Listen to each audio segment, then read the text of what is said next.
This podcast is sponsored by nobody. Hey dudes, welcome to Splat from the Past, the only 80s themed horror sci-fi show where things can get totally radical.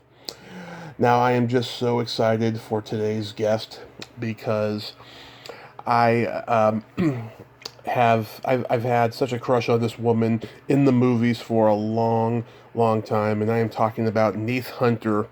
Neith, of course, played the sexy girl walking down the street in Cheech Marin's Born in East L.A.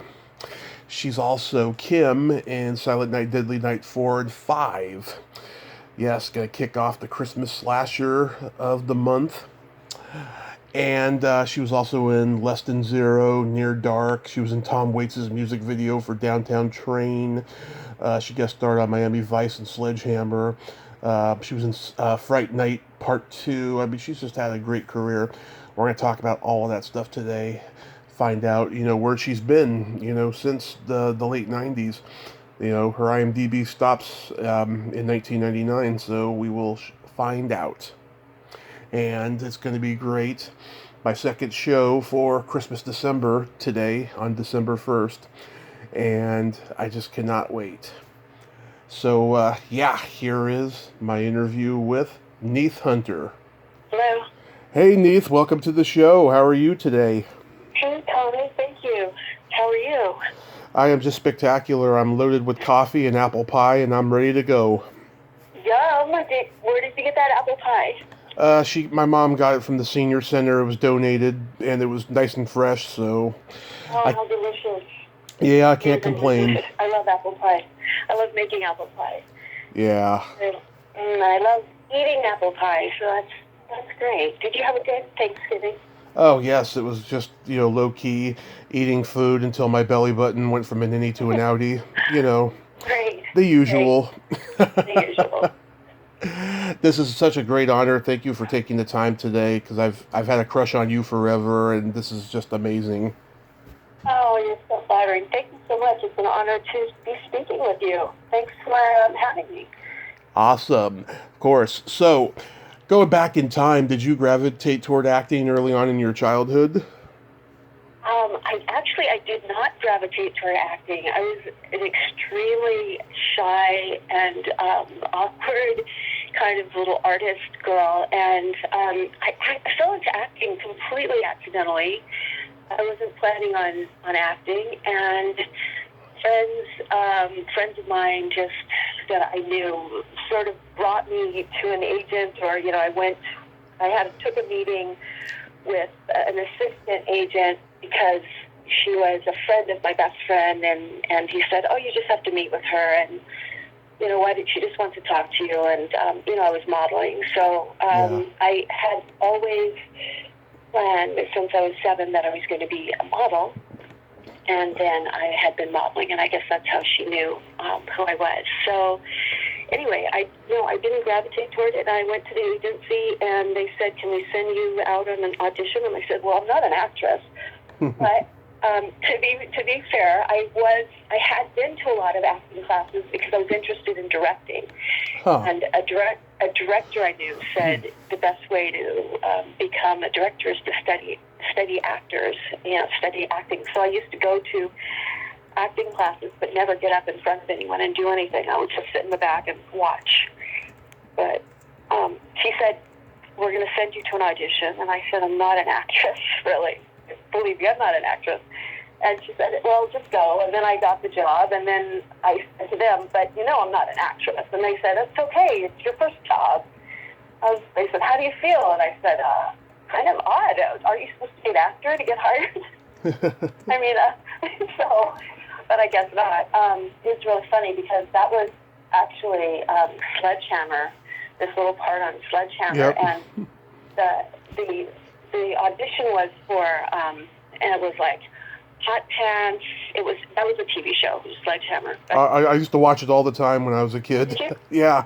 Okay. So it was like the girl who's, I was the girl who had breaks the guy out of jail, whatever. You only see me in the bus. Yeah. And then he throws me out of the bus, and I had some kind of funny line. And it said like hot pants and high heels and blah blah, something like that was what she was supposed to be wearing.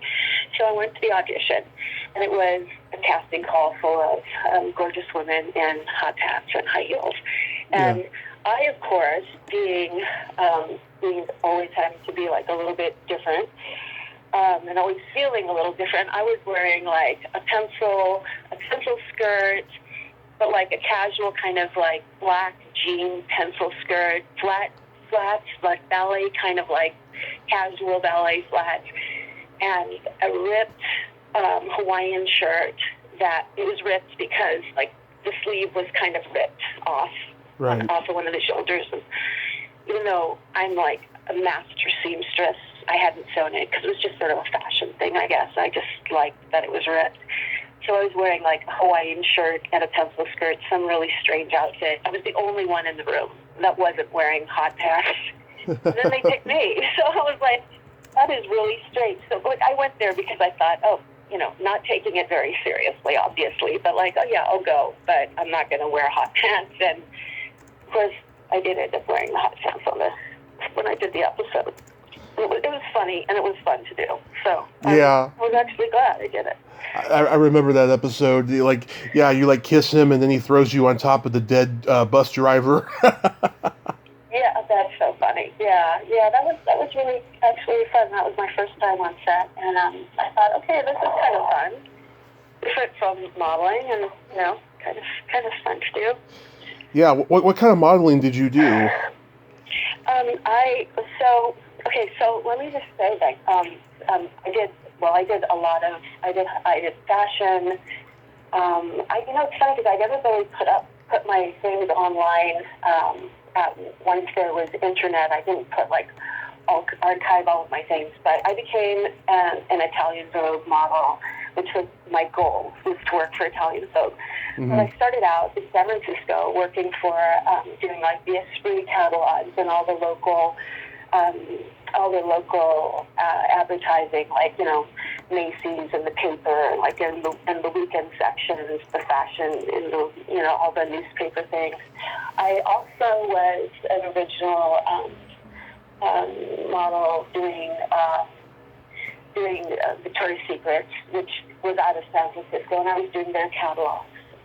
So I was doing lingerie, swimwear, and then high fashion. And I was discovered by the great Givenchy, who came to San Francisco to do a show, and he chose me along with his models that he had brought with his house models to do his show there. And then he offered me a contract in Paris to come and work for him at the house of Givenchy and be one of his exclusive models.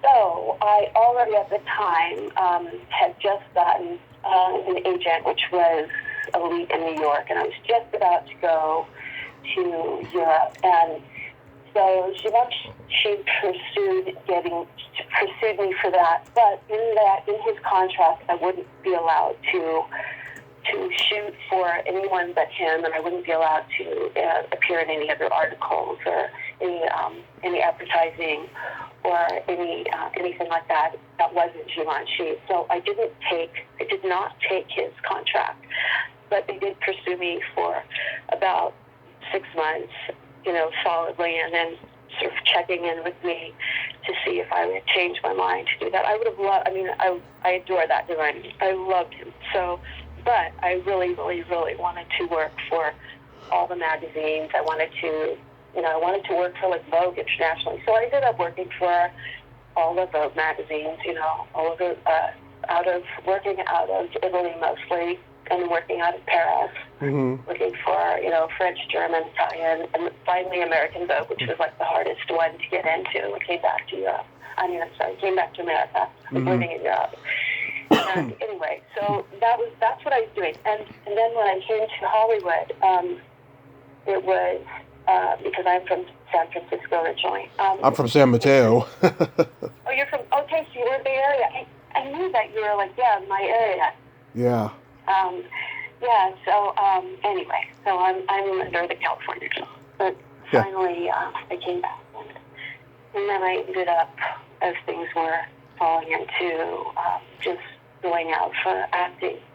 So, yeah, so to answer your question of the long way around, it was completely accidental and unexpected and wasn't something that I thought I would particularly pursue because, being shy and... Yeah, I get it. You were the girl in the Tom Waits Downtown Train video. Oh, that's so, yeah, I did that when I was in New York. I was that girl. I was that girl as a model. I got booked for that. I hadn't started acting yet. Yeah. But isn't that a beautiful video? It's a gorgeous video. It's friggin' gorgeous. Yeah, that is really, it's gorgeous. I love that video.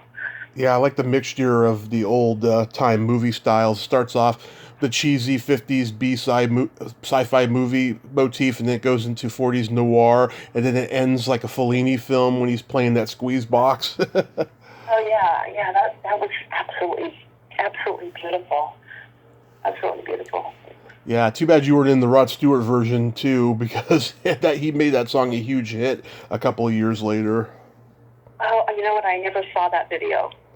It was bland. It was just, him in a train station, but, you could have been the object of his desire that he was singing to. Oh, yeah. And there's so many beautiful, amazing women to be objects of desire, so I'm sure whoever was in that was pretty hot and amazing. And was it besides that it was bland, did it have anyone in it that you also know? Not that I recall. I'd have to go on the internet and look, but I just remember hearing the song a lot and seeing the video on MTV as a kid. Oh, that's very interesting.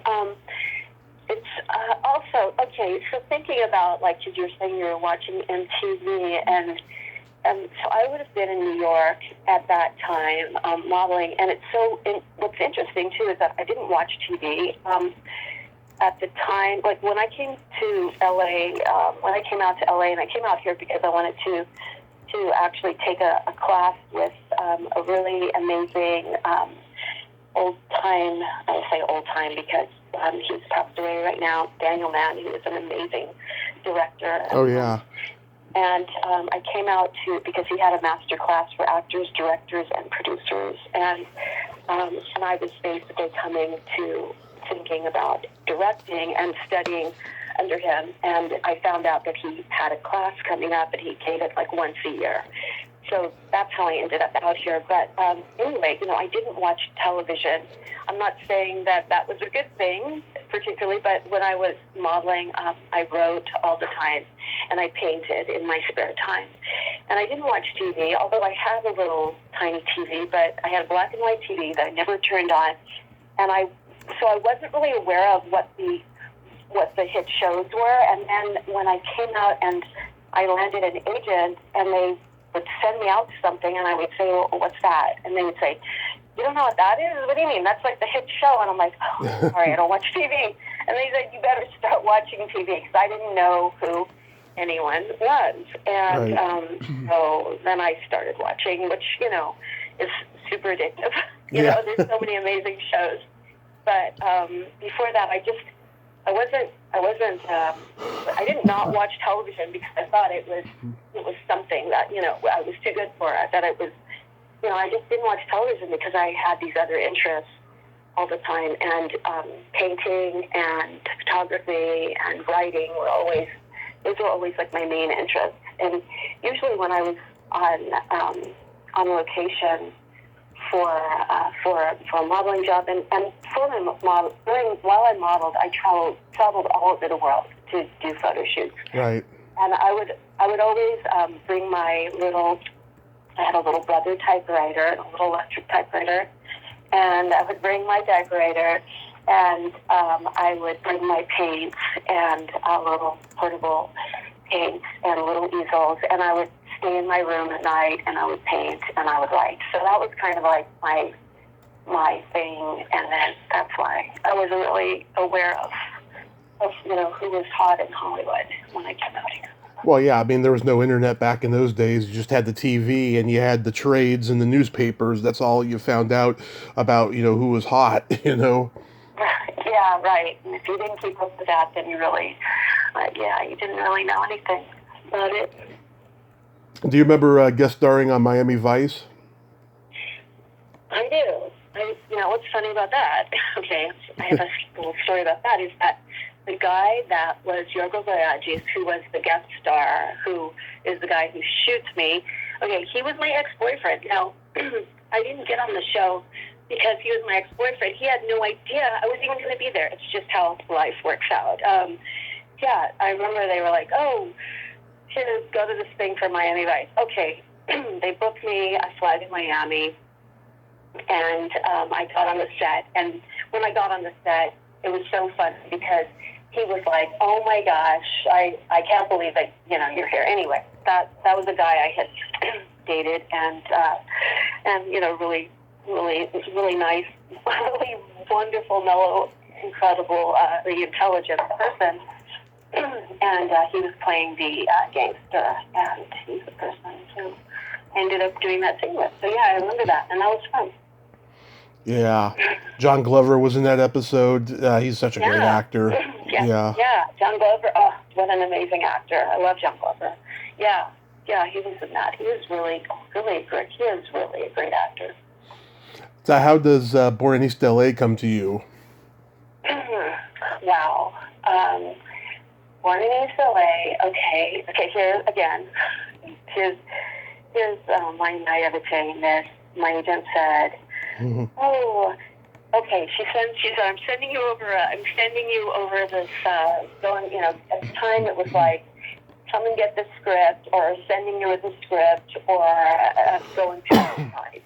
It was that kind of thing. Okay, because there wasn't an internet, and you couldn't go online and get it. Let's see. I got the script, and honest to friggin' God, I saw it said, she said it's Cheech Marin, and it's his movie, and Cheech Marin, and I thought I looked at it, and I was like, Cheech.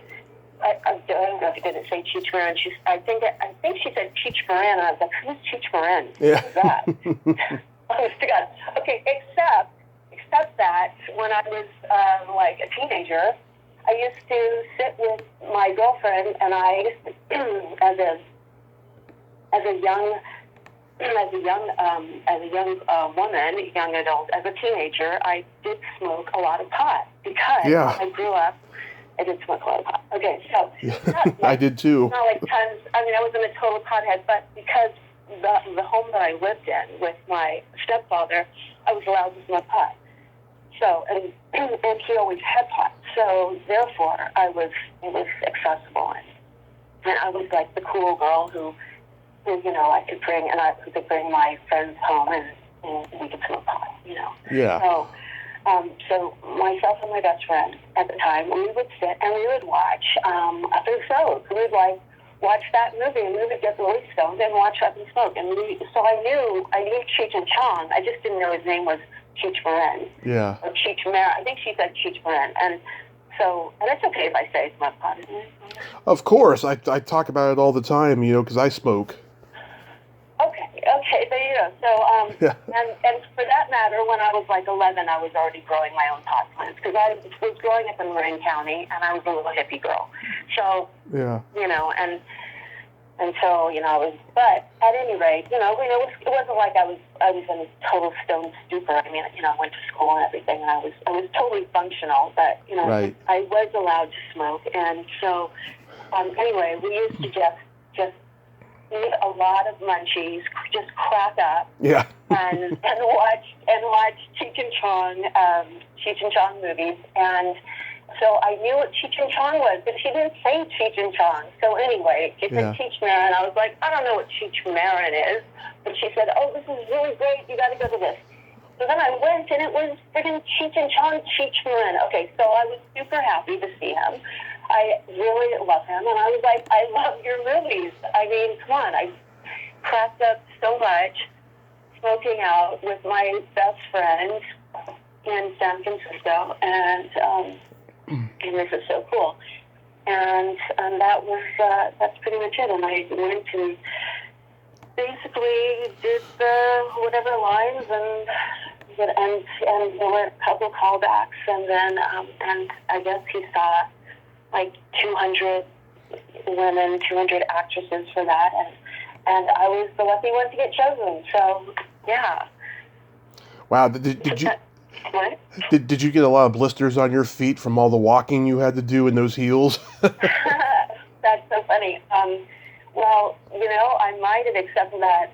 I walked in heels like since high school. I was like wearing like pumps and jeans and practicing walking because I knew I was going to be a model. So no, walking in heels was like the easy part. It was like super easy, and that was a super fun show to work on. It was like such cool people. Cheech is an amazing, amazing person, and I had an incredible time.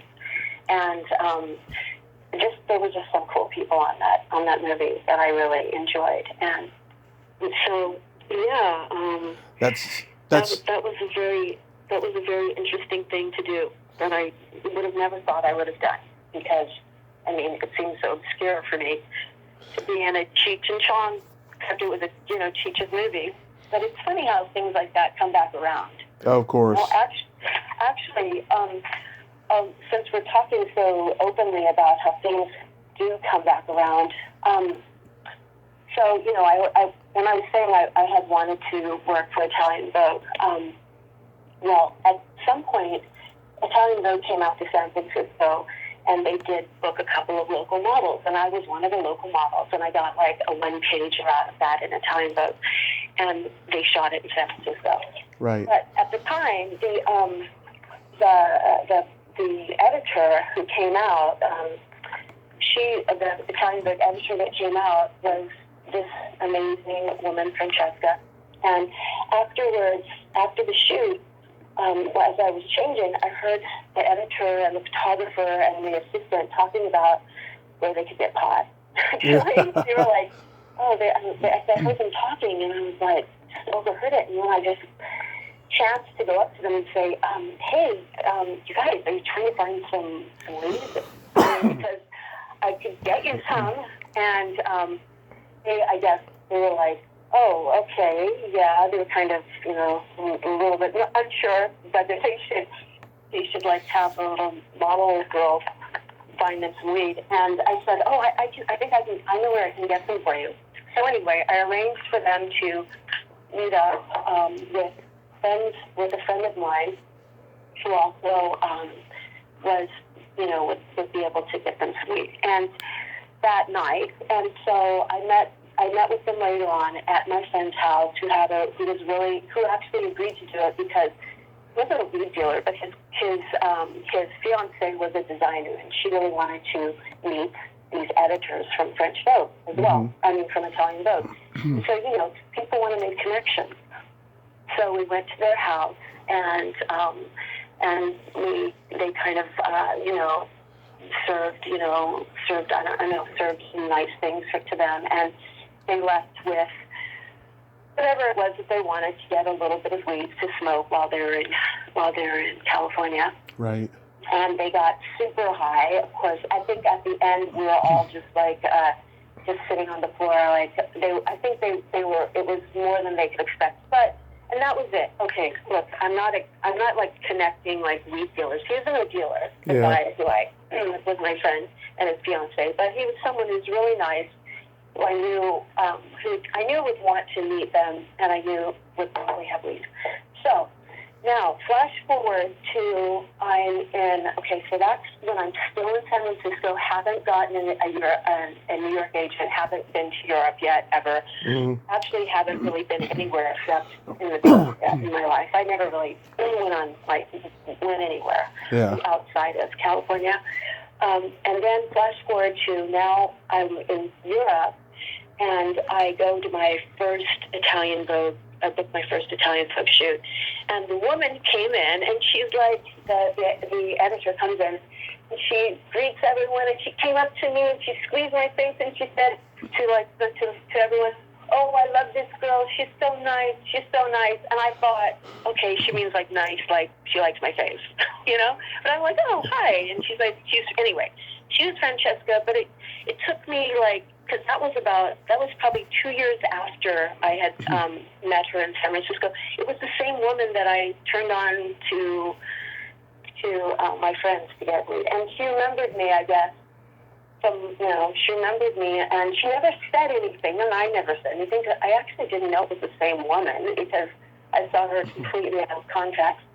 And but it turned out that later on she remembered, and and every time she would see me, she would say, I love this girl, she's so nice. Well, I guess she meant that, I arranged this thing for them with no strings, without asking for anything, and I was just like, here, I'm going to introduce you to my really cool friends who were like adults, older. I was a teenager. They were older, and and they were very gracious to them. And so she remembered that, and therefore, I'm going to say that when my photo came up for like who she was going to pitch to the photographer for that particular thing, she probably went.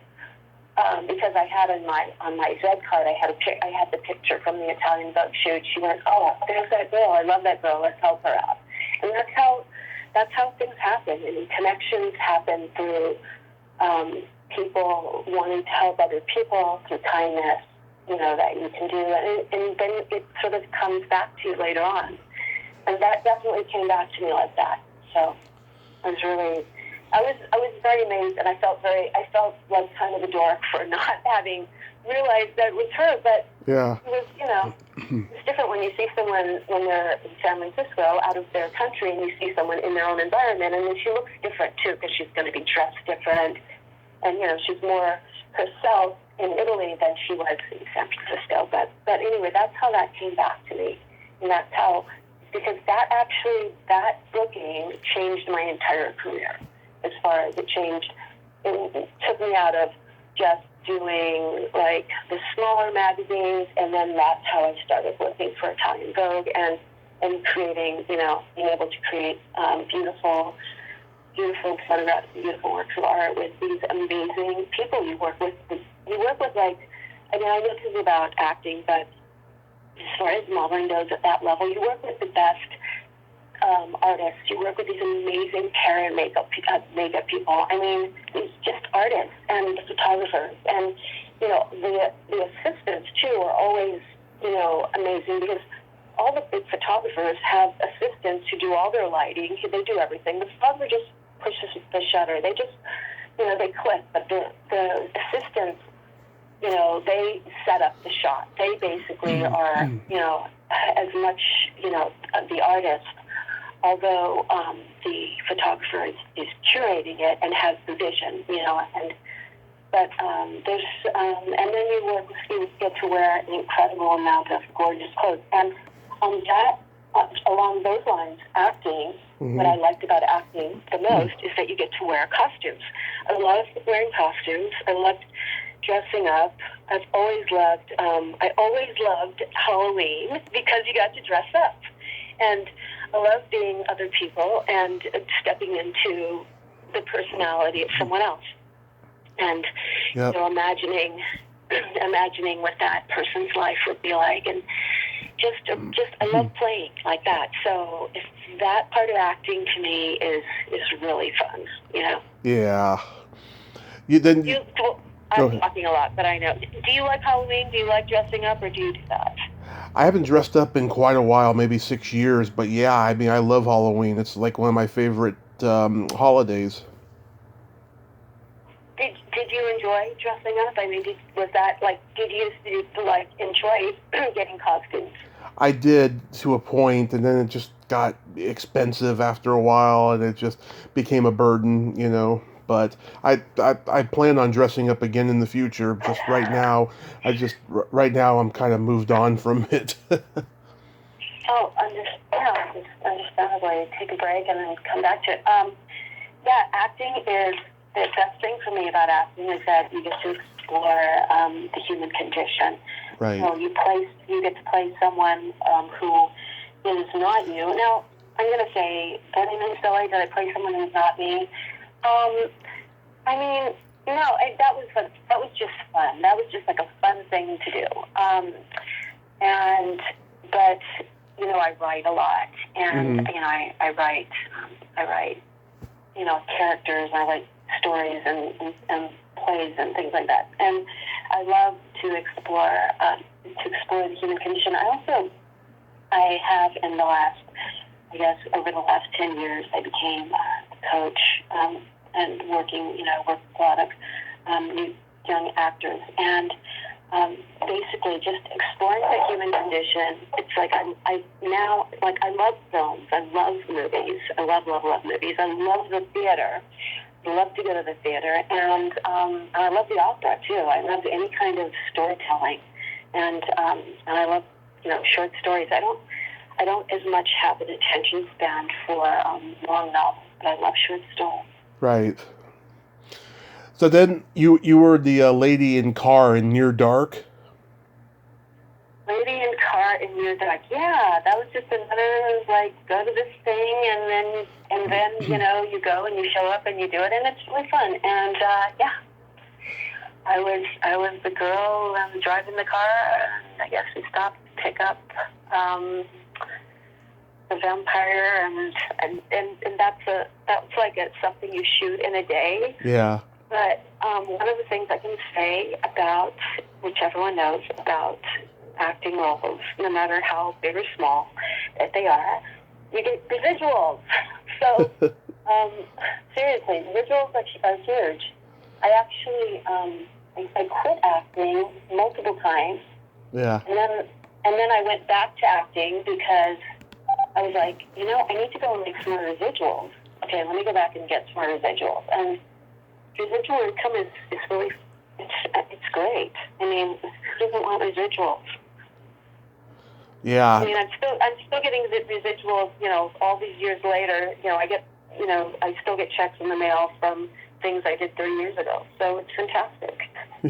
Yeah. Yeah, Near Dark is one of my favorite vampire movies. Catherine Bigelow, she's a Bay Area native. Oh yeah. Yeah, she's such a cool director. And she's an Oscar winner, too. Yeah, right? Yeah. Yeah, she's very cool. What films of hers did you know her from first? It was Near Dark, or the one she did where Jamie Lee Curtis is a cop. I think it was called Blue Steel, and then the Point Break, with Swayze and Keanu Reeves. Yeah, the surf movie. Absolutely, yeah. Yeah. Patty, sorry, Patty. She's a very cool actress. Yeah, yeah. Yeah, the female lead in this. Those are amazing. Yeah, the female lead in this movie, Jeanette Goldstein, I've talked to her twice. She's got a frequency she operates at. She's an interesting person. Wow, how interesting. Interesting. I'll have to look for that interview. Well, there's two of them, yeah. They're pretty strange, but, to each their own. Yeah. Oh, yeah, absolutely. Absolutely. That's what makes the world go around. People being different and having, personalities and being, having their own unique thing. So. And then you did another day part. You were a young admirer in Fright Night Part 2.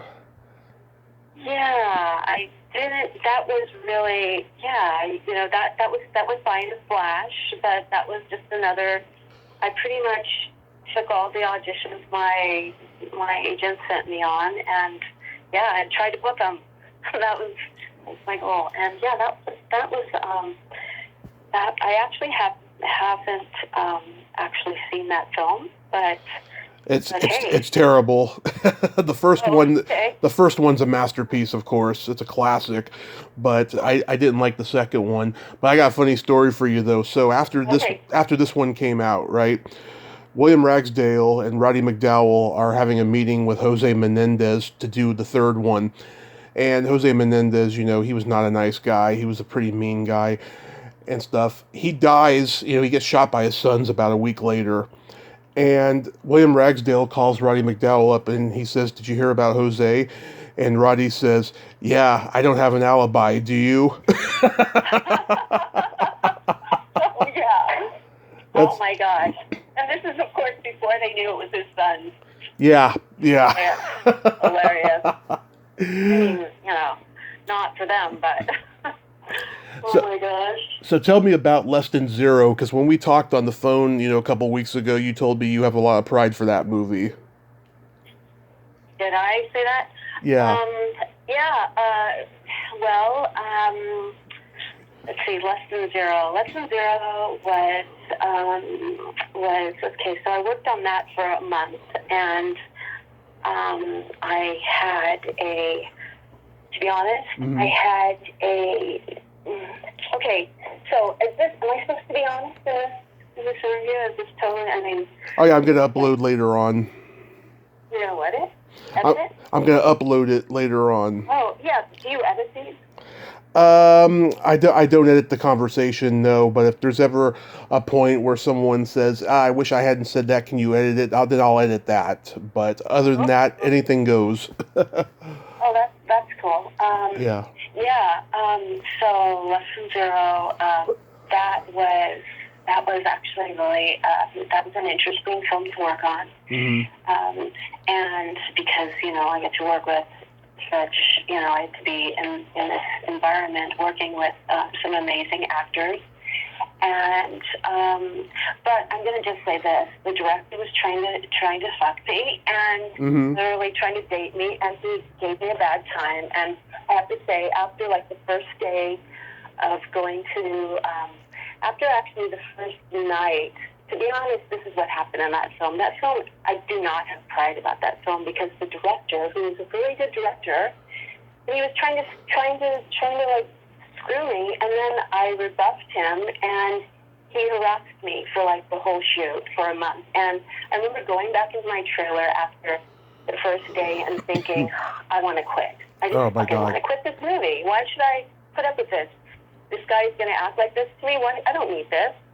And then I thought, but I don't have any credits, and I've only done like one job besides this. I've done two. I've done Born in East L.A. And Sledgehammer. But I thought, you got to get credits in Hollywood.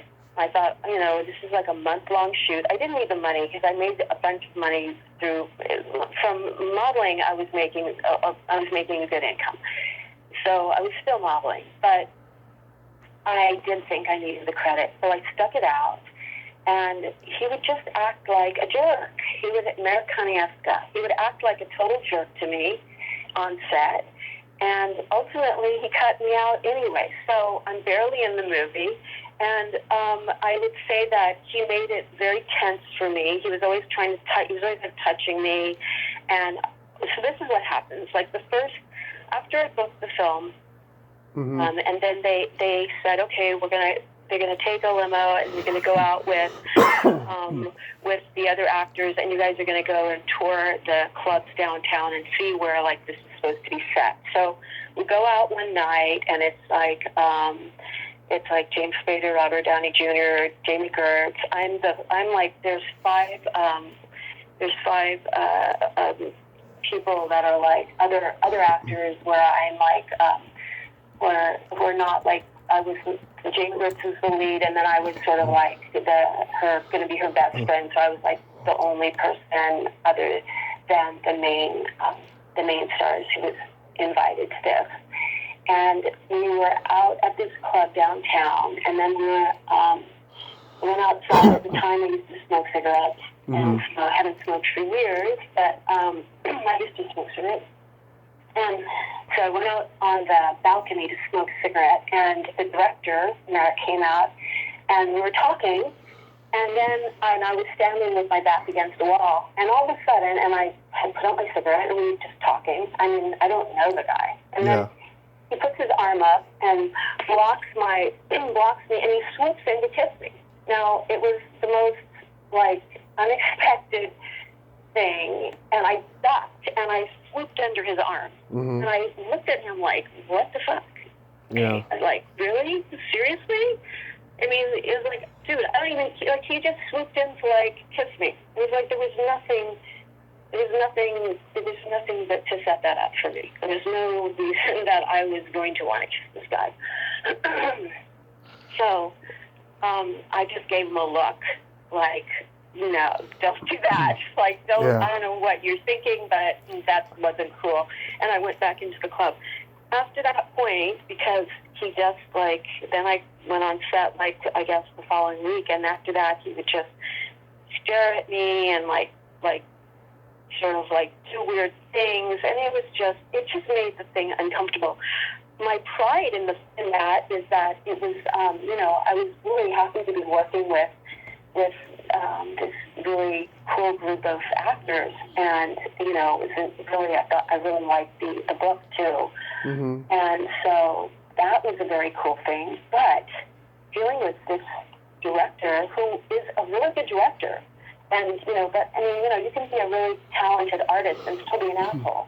That is an asshole. And that, I was debating about whether to talk about this. Actually, when you asked me to do the interview, and I said, I'm afraid that I'm going to give a flat interview, it's because I thought, I don't want to talk about the truth, but then again, I don't really, how do I avoid the truth? Maybe I'll just keep it really level the whole time and not say things. Like, I'll praise the things that are worth praising, like, Cheech Marin, Boarding Still. Those are like the coolest people to work for ever. This guy was a jerk, and he made it very difficult for me on set, and I was really bummed out. Like, every day I was just like, I was chalking off the days on my chalkboard calendar of, like, scratch this date. Finally, like, the closer I got to that 30-day period to the end of that movie, the happier I was, because I didn't have to deal with him then.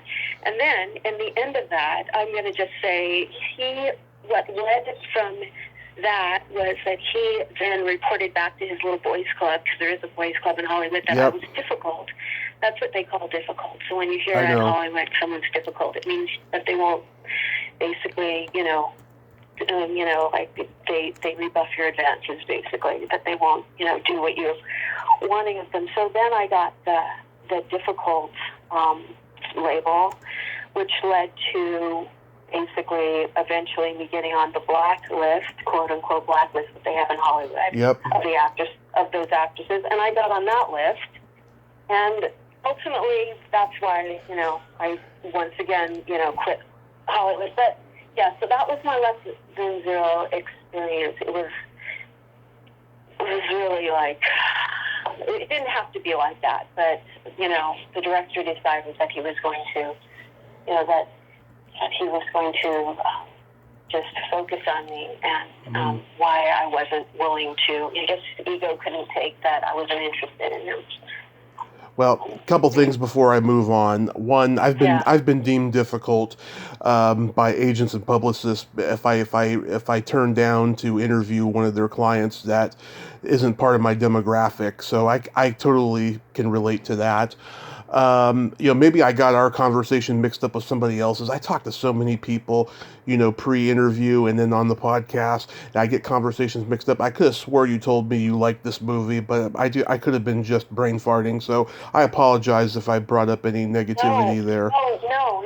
I'm actually, if it, you know what? I don't even mind as long as you don't mind. Look, it's not like I want to be living in the secret world of, this is the thing. It's like when you have things like that happen, and people who cause, like, other people distress, and they get away with it, and no one names them, and whether, they're predators of some sort. He was a predator. He was like, it was a kind of predatorial thing.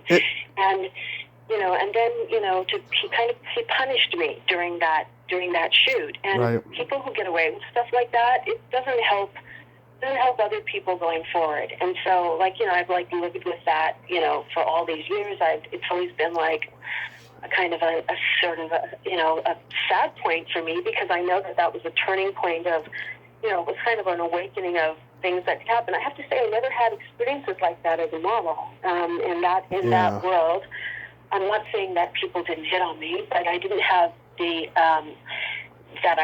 the experience of people retaliating. So, nothing wrong with trying to, date someone or trying to hit on someone that you're attracted to, but don't retaliate against them just because they don't go along with it. But I think what might have been, one of the things I like, so like on the positive note, I love the costume designer, who was a really great costume designer. So in that movie, I was my character was supposed to be Jamie Gertz's best friend, and I had the pink party. There's a pink party, and they made me this amazing dress, and we shot a lot of scenes, but there was that movie had a lot of difficulty in the shooting. They had a lot of there were a lot of people who ended up, I don't know if they quit or were fired, but there were a lot of changes that happened during the film. Like, it was constantly changing, and of course the writer was really, like, the script writer was amazing and super cool, and we got along great, and he would rewrite the scenes, and I would come in for the shoot each day, and he would say, "Oh, Neith, I wrote you this scene." Like, he totally liked me, and he's like, "Oh, I wrote you this really great scene." And then Merrick, the director, who I have no problem saying his name, because, dude, you acted like a jerk, so if you ever hear this, just know that you didn't totally get away with it. Anyway, he would then he would say, "No, I'm not having her do it," and he would take one of the other co-stars. So I was like the number one co-star. He would take one of the other people who he wasn't trying to sleep with. Eventually, he was trying to sleep with a different girl, but her boyfriend ended up coming, there. I was single, and, But anyway, that's the story of that film. It was an unfortunately, it could have been a much better experience. Yeah, it's not the best drug movie, I have to say, but I just love that Bengals version of Hazy Shade of Winter. It's such a great song. Oh, I love that. I love that too. And there's a lot of good things about that film. I mean, it's just my experience as co-star Alana. That was my character's name. It wasn't good. That's only because, like I said, the director was being a dick. Yeah, one of my most downloaded episodes, I interviewed Tanya McClure, and she went very in depth about the sexual harassment she received on many movie sets. And you go check out that episode. The sound is a little shitty because it was one of my earlier ones, but I take very much pride that she opened up to me like that. That's cool. That's cool that you encourage that. Yeah. Well, yeah, I mean, this was like right at the beginning of the Me Too movement, which I've kind of, I don't want to get political here, I've kind of distanced myself from over time because of things I've seen. But at that time, I thought this would be a great vehicle for women to open up about their sexual harassment experiences. And that's my favorite one. I take a lot of pride in that one. And she's a great lady. Okay, I'm definitely going to listen to it. Hey, how do you archive your, so when I go online and I look up Splat from the past and Tanya McClure, it just comes up? Yeah, it'll come up. Oh, that's great. I didn't know if you had if you had a website that had them archived as well. No, so eventually I'll get to the website world again. I had one years ago. I had a website years ago, but it got too expensive, so I just deleted my account on it. Oh, okay. Oh, cool. And need it anyway. And did you have an uncredited role in Twins?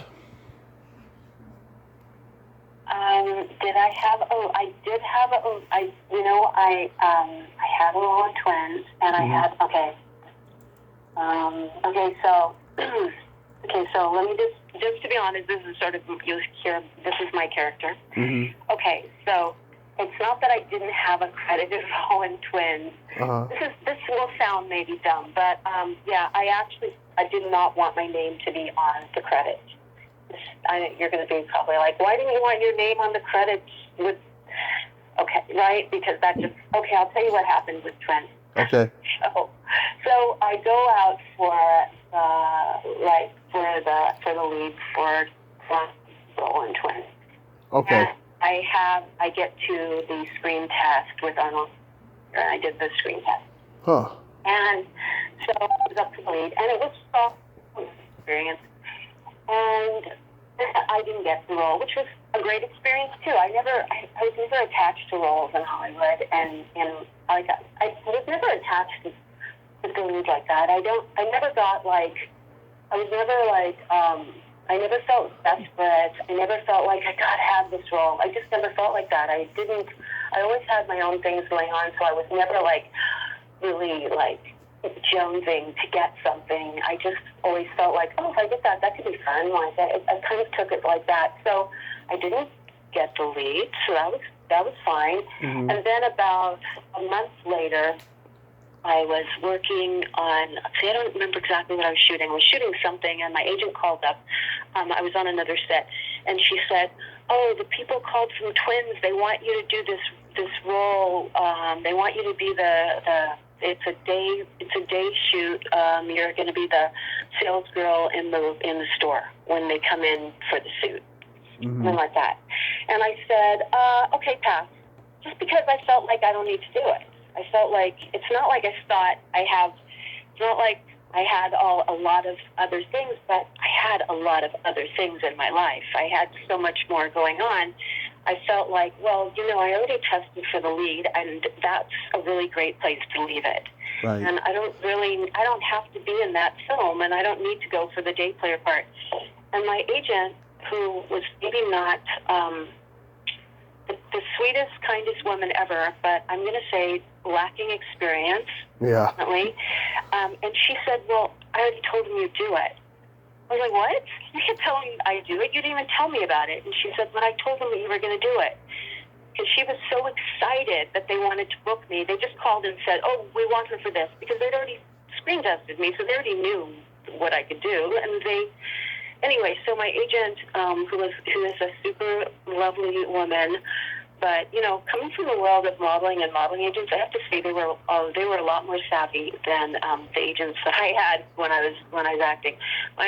Working with like the best modeling agencies in the world, they're pretty savvy. They just know how to negotiate things and how to get you like the best rates and the best accommodations and everything. So anyway, so she's telling me that she already booked, I booked it. And I'm like, no, I don't want to do it. I think that since I read for the lead, let's just leave it at that. I don't need to go back in and do this other smaller part. It's like I would have maybe from the outset done the smaller part, but I feel like I don't want to drop down now to doing this little part, which is not even anything interesting to me. I won't get anything out of this, which I don't even care. Mm-hmm. But she was like, oh, I can't go back and tell them because I already told them you'd do it, and I can't. And I was like, I'm such a baby. I actually started crying. I was like, what? Why would you tell them that? What do you know? I don't want to do it anyway. But then I was like backed into this corner. She was like, well, I don't want to tell them you're not going to do it now. I was just like, fine, I'm fine. Okay, goodbye. Yeah. And so because I was kind of, because I felt like I didn't get to choose it, I actually said to her, oh, fine, I don't want my name on it then. And she's like, okay, and that she was like, well, they have to pay you though, because, that she has to make her commission. Agents work their butts off and they don't get paid unless you get the job. So, of course, yeah, I said, yeah, fine, but I'll go and I'll do it and I'll get out and I don't want my name on it. And honestly, my pride, so my name is not on it because of my silly pride, and I realized that is pride, and that it was dumb, actually. I mean, did it really matter if I put my name on it? No, but I do get the residual, and so I still get the residual, but I said don't put my name on it because I was being prideful and stupid.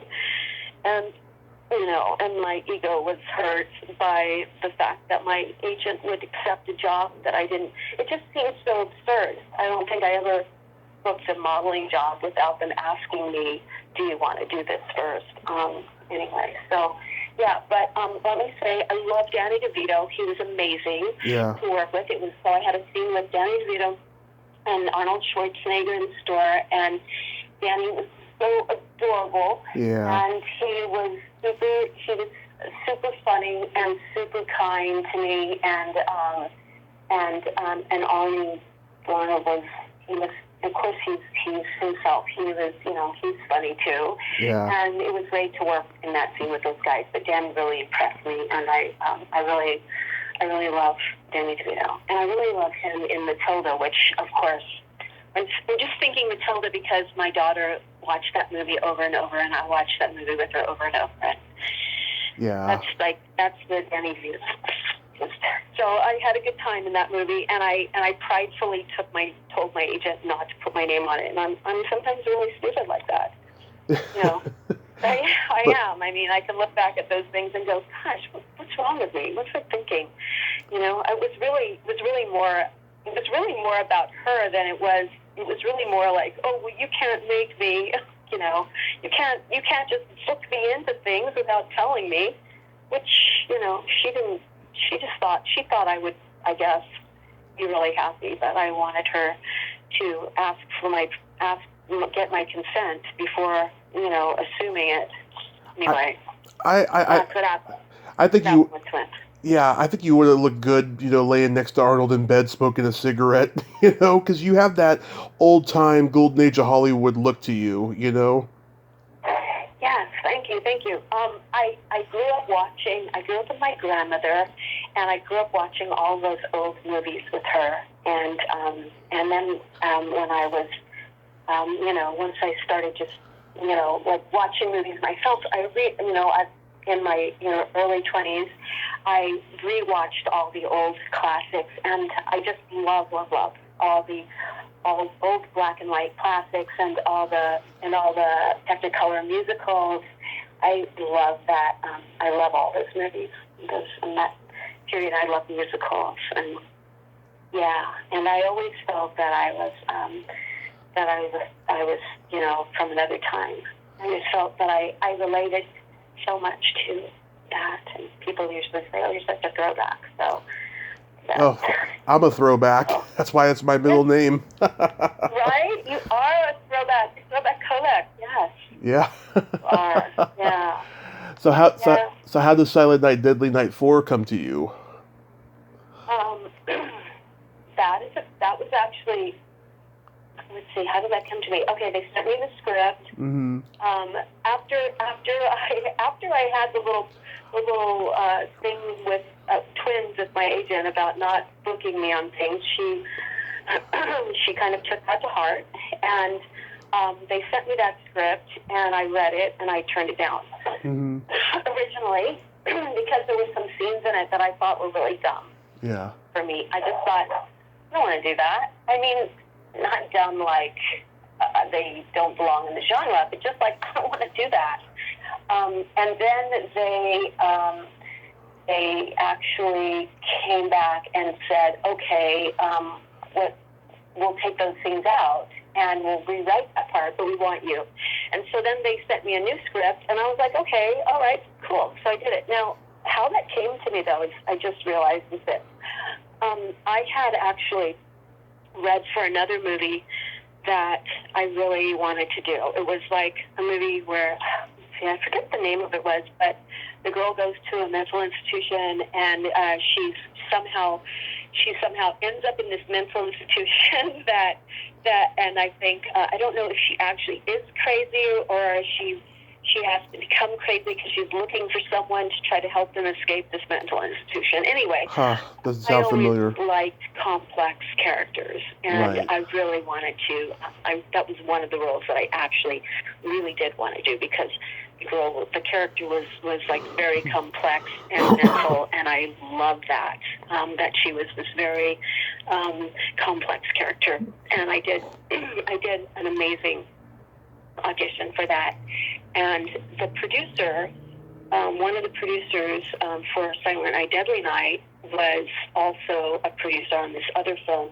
And like after I did the screen test with, it was in that movie was Roddy McDowall was the star. Oh. And after I did the screen test with him, and they stood up, they clapped, and Roddy whispered into my ear, he said, "It doesn't get any better than that. That was great."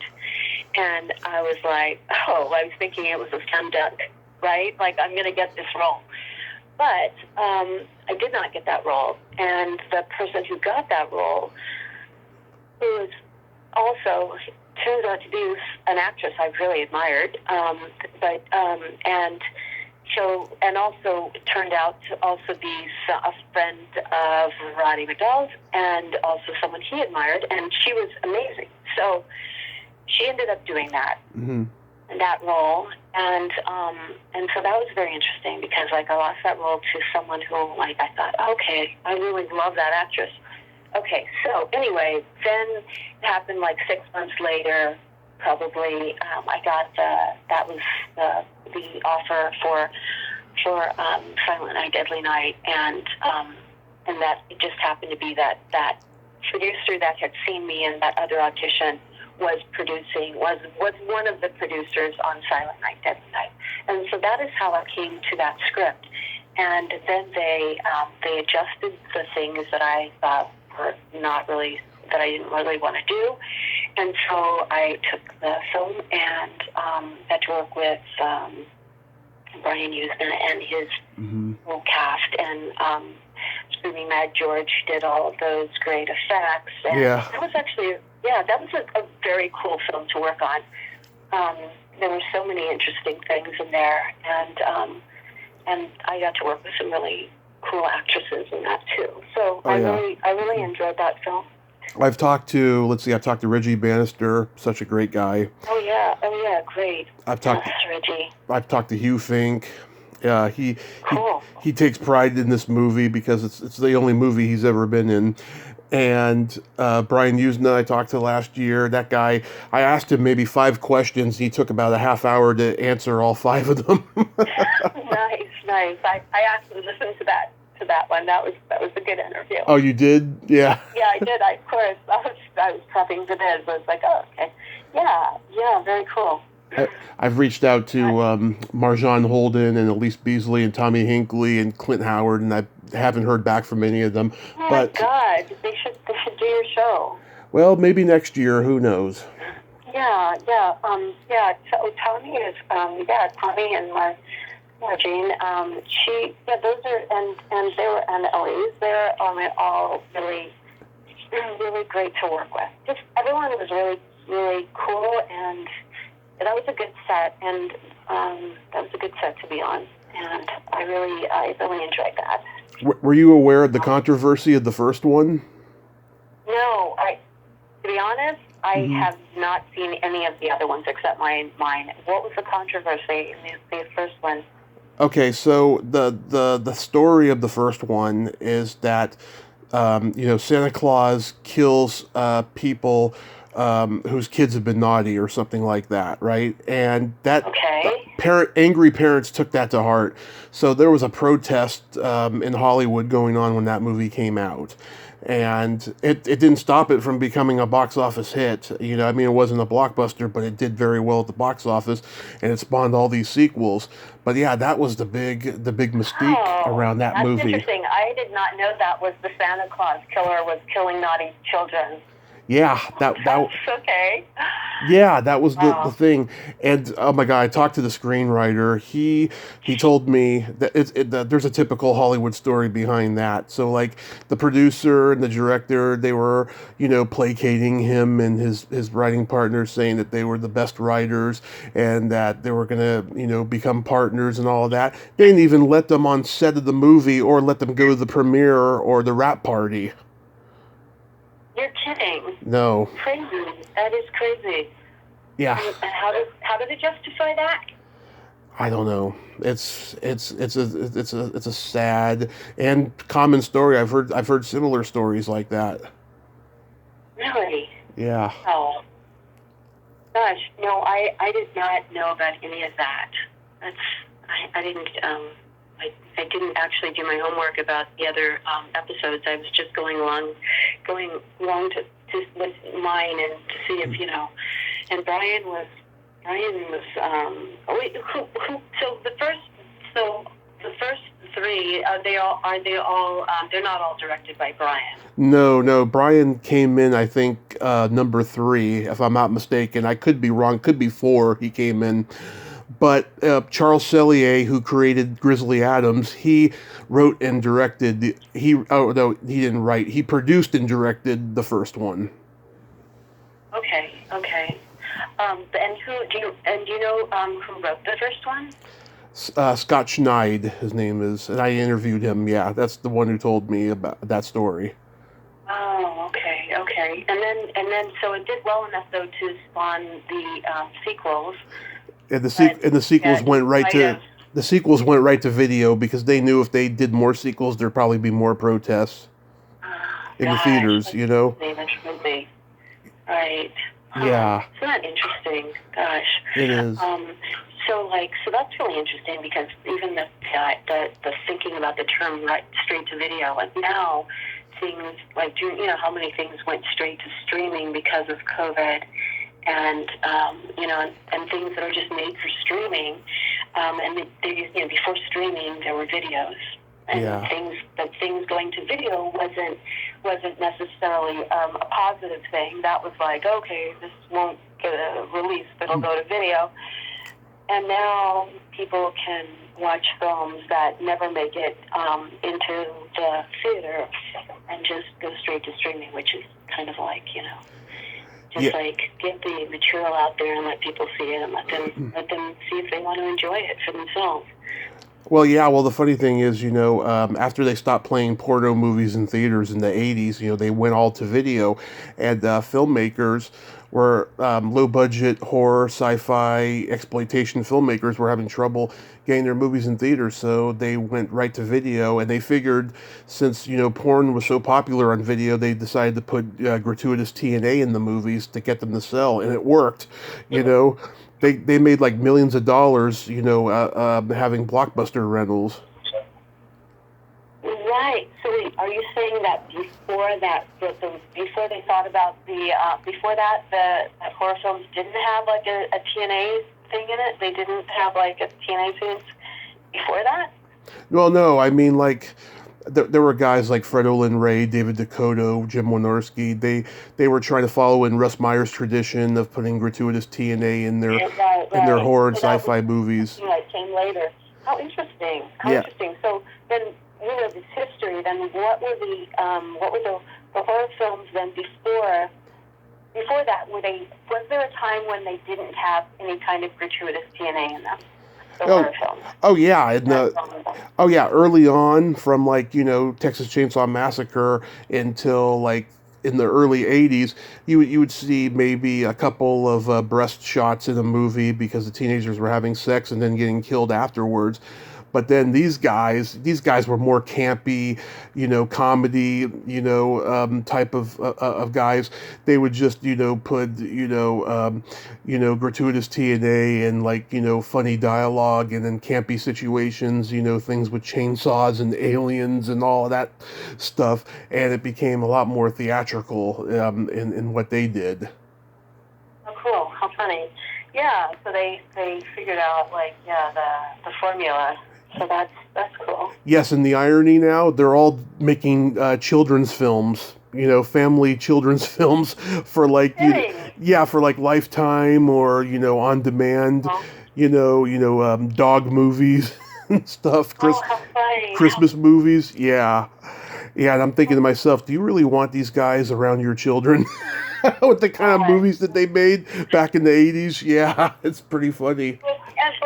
And why did they change the genre? Because it was more lucrative, or because they got bored, or what? That, and it was more, and because by the time DVD came around, they were still doing those type of movies for straight to DVD, but they weren't selling as much as they were on video. So they said, okay, we got to reinvent ourselves, and so they went and did those kind of movies. And I think occasionally they'll get asked to do a horror sci-fi movie for like television or something like that. But for the most part, they're doing the family stuff because that's where the money is.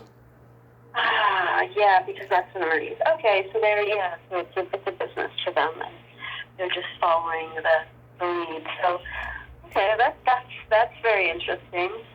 Oh, I forgot to mention too. One of the protesters of the first Silent Night, Deadly Night was Mickey Rooney, who was ironically in 5.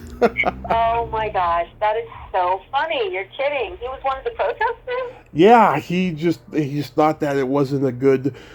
He just thought it wasn't a good message, But I guess he owed someone a favor, and that's how he got cast in Part 5. Seriously? I guess. That is crazy. Yes, that's right. Mickey Rooney was in 5, and I came back in 5 as like a guest star in that, and that was that was very interesting, and and being a fan of all of those old films, I was floored when I found out that Mickey Rooney was going to be in it. I mean, I adore Mickey Rooney. Oh, who doesn't? I mean, he was Right? just a talented guy. He could do anything. Yeah, amazing. I've seen his early movies so many times, and yeah, it was very cool working with him in that. But I never really understood how he got into that film or why he was like, wow, what's Mickey Rooney doing here? This is crazy. Maybe he owed a favor. Maybe he needed money. It could have been a lot of things, Yeah, I mean, well, that was fortunate for me then, I guess. I had that. But yeah, I gotta tell you, I mean, you're the final girl of the Silent Night, Deadly Night movies. I mean, how does that feel? Fantastic.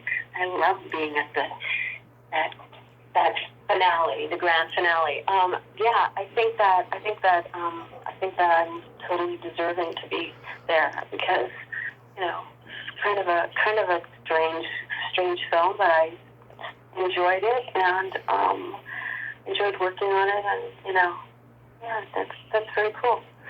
Yeah, I'm a huge aficionado of Christmas horror films. I should write a book about it. I love the ones from the 80s. Good.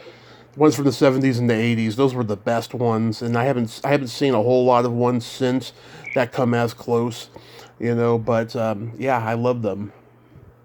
You should absolutely write a book. It would be very popular. I am writing a book about my love of cult films and what I've been through up to this point. But yeah, I mean, I have so many ideas for other books I want to write too. That would be that. Well, then one at a time. Yeah. Not classes, right? That's very cool. So when did you reach the point that you were going to get out of acting?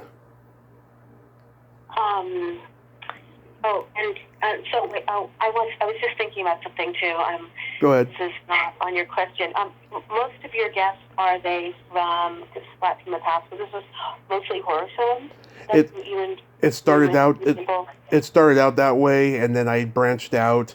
I was trying to get a lot of popular horror people on here, and they were not very nice to me, and I heard things from other people, so I distanced myself from the popular people, and now I get more obscure ones, and I just focus on everybody because I love everything. I've been a walking encyclopedia my whole life of entertainment, so I was just like, what, I should just expand it, but there's no way I was going to change the name of this show. I mean, how can you get any better than Splat from the past, Yeah, it's a great name, and I'm very proud of you for all the interviews you've done and for all your hard work. I mean, you really put your time in and have done a lot, and most people only dream about it.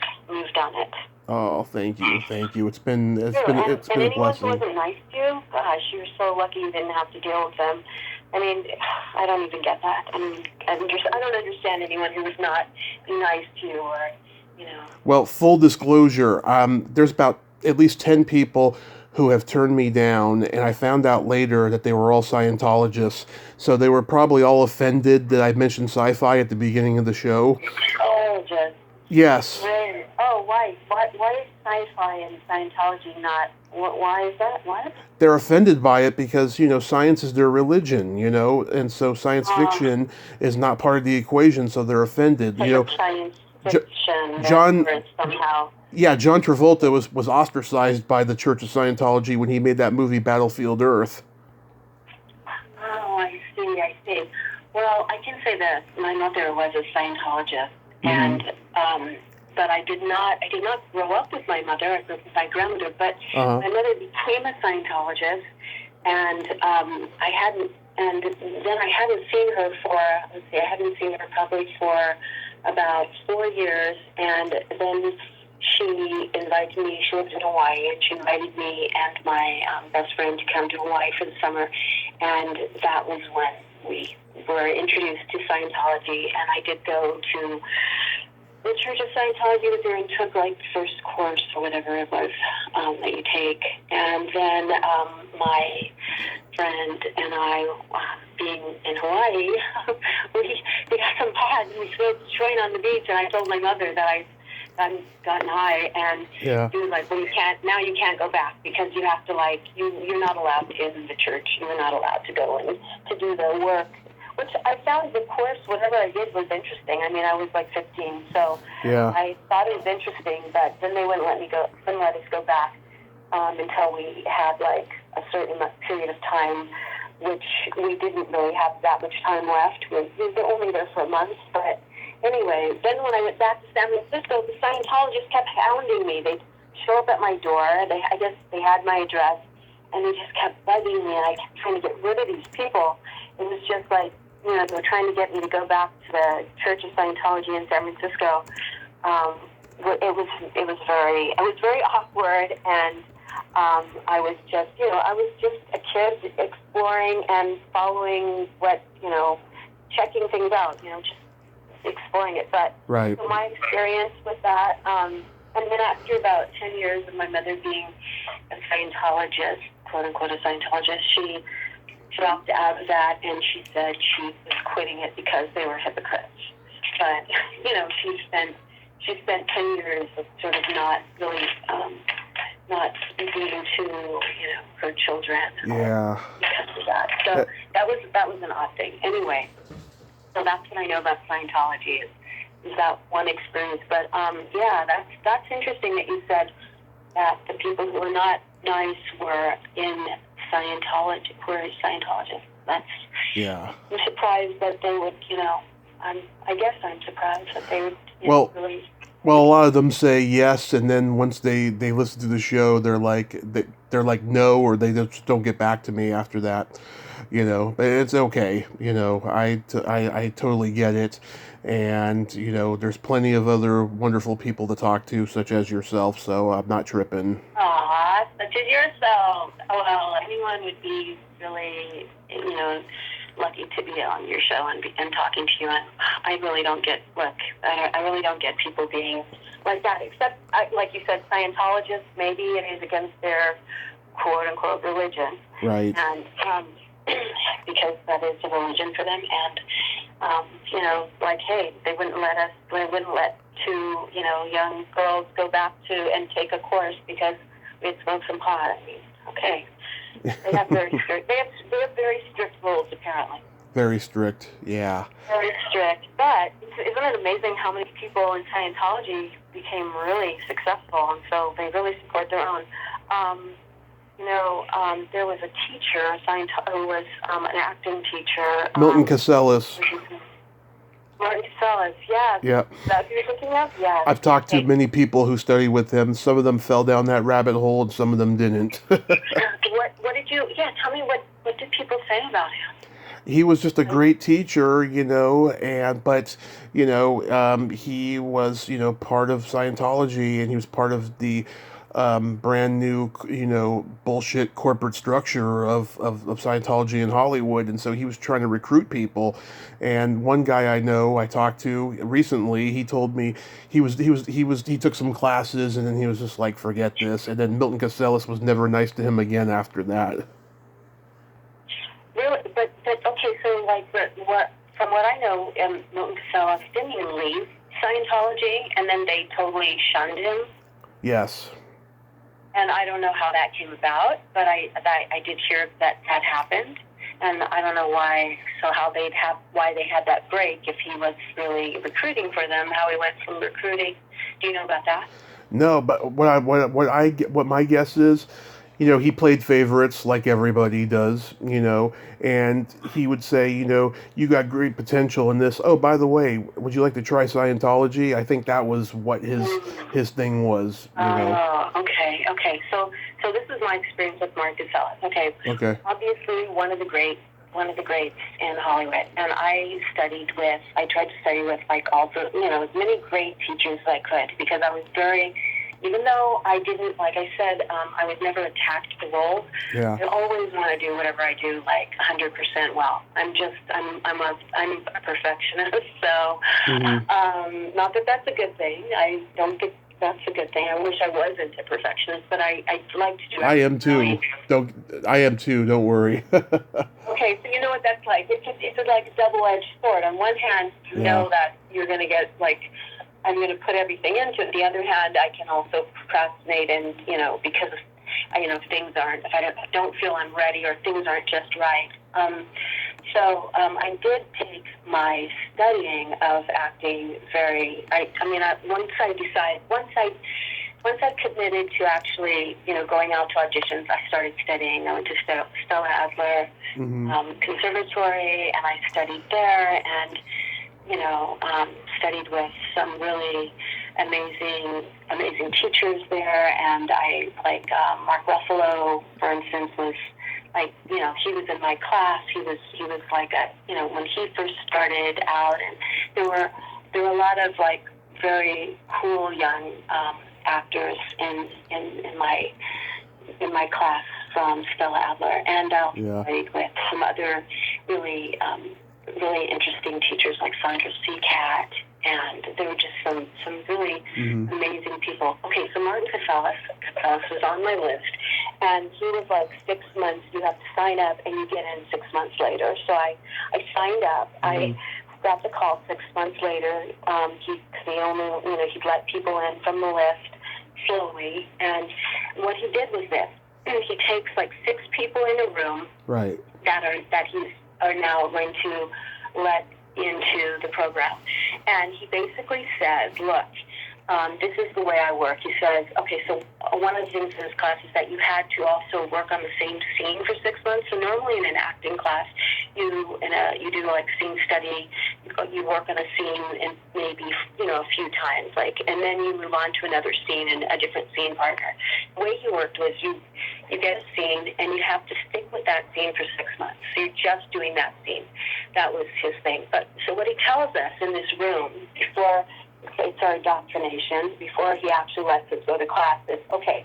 So you are all here, and I'm going to tell you this is the way I work. Okay. If you would sit and spend the whole day, if you would spend a day without anything, any pencil, paper, anything, just sit in a room and think about your character and think about their circumstances and think about where they come from and what they think about. And he said that his hypothesis was that you then leave and you will be incredible. You will be able to play that character because you will really have thought, you will get into the mindset, and you will absorb it, and you will understand the conditions of that character. And that sounded amazing, but it's really? You mean so? And I raised my hand and I said, so you mean are you actually saying that if I were to just sit with the character and think about that character in a room, he said basically 8 hours. If you spend 8 hours just thinking about your character that you're going to play, just thinking about their circumstances of their life, that you then will be able to just go out and play that character. And you're saying that you can do that.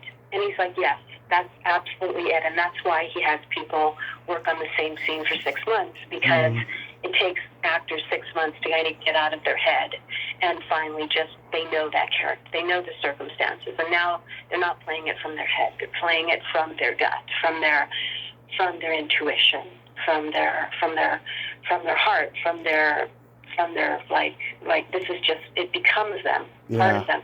And so he said, if all actors could just do that, they wouldn't need to sit acting class. He said, you wouldn't have to come to my acting class. No actors would need an acting class if they would just do that. He said, but actors are in their head, and so they therefore can't just do that. So therefore, he keeps them in the scene. They do the scene over and over and over until it becomes, just second nature. Right. They're no longer overthinking it, and then he lets them move on. Okay, so then I started going to his class, but of course, like you, I'm very analytical, and I'm thinking about what he said at home. I'm like, wow, really? Okay, wow, this is amazing. Okay, what he said sounded so simple. Yeah. But it was, and so from that point on, I have to say, I would do that. And it changed the way I worked, as far as how I could it just changed things. It made it so much easier.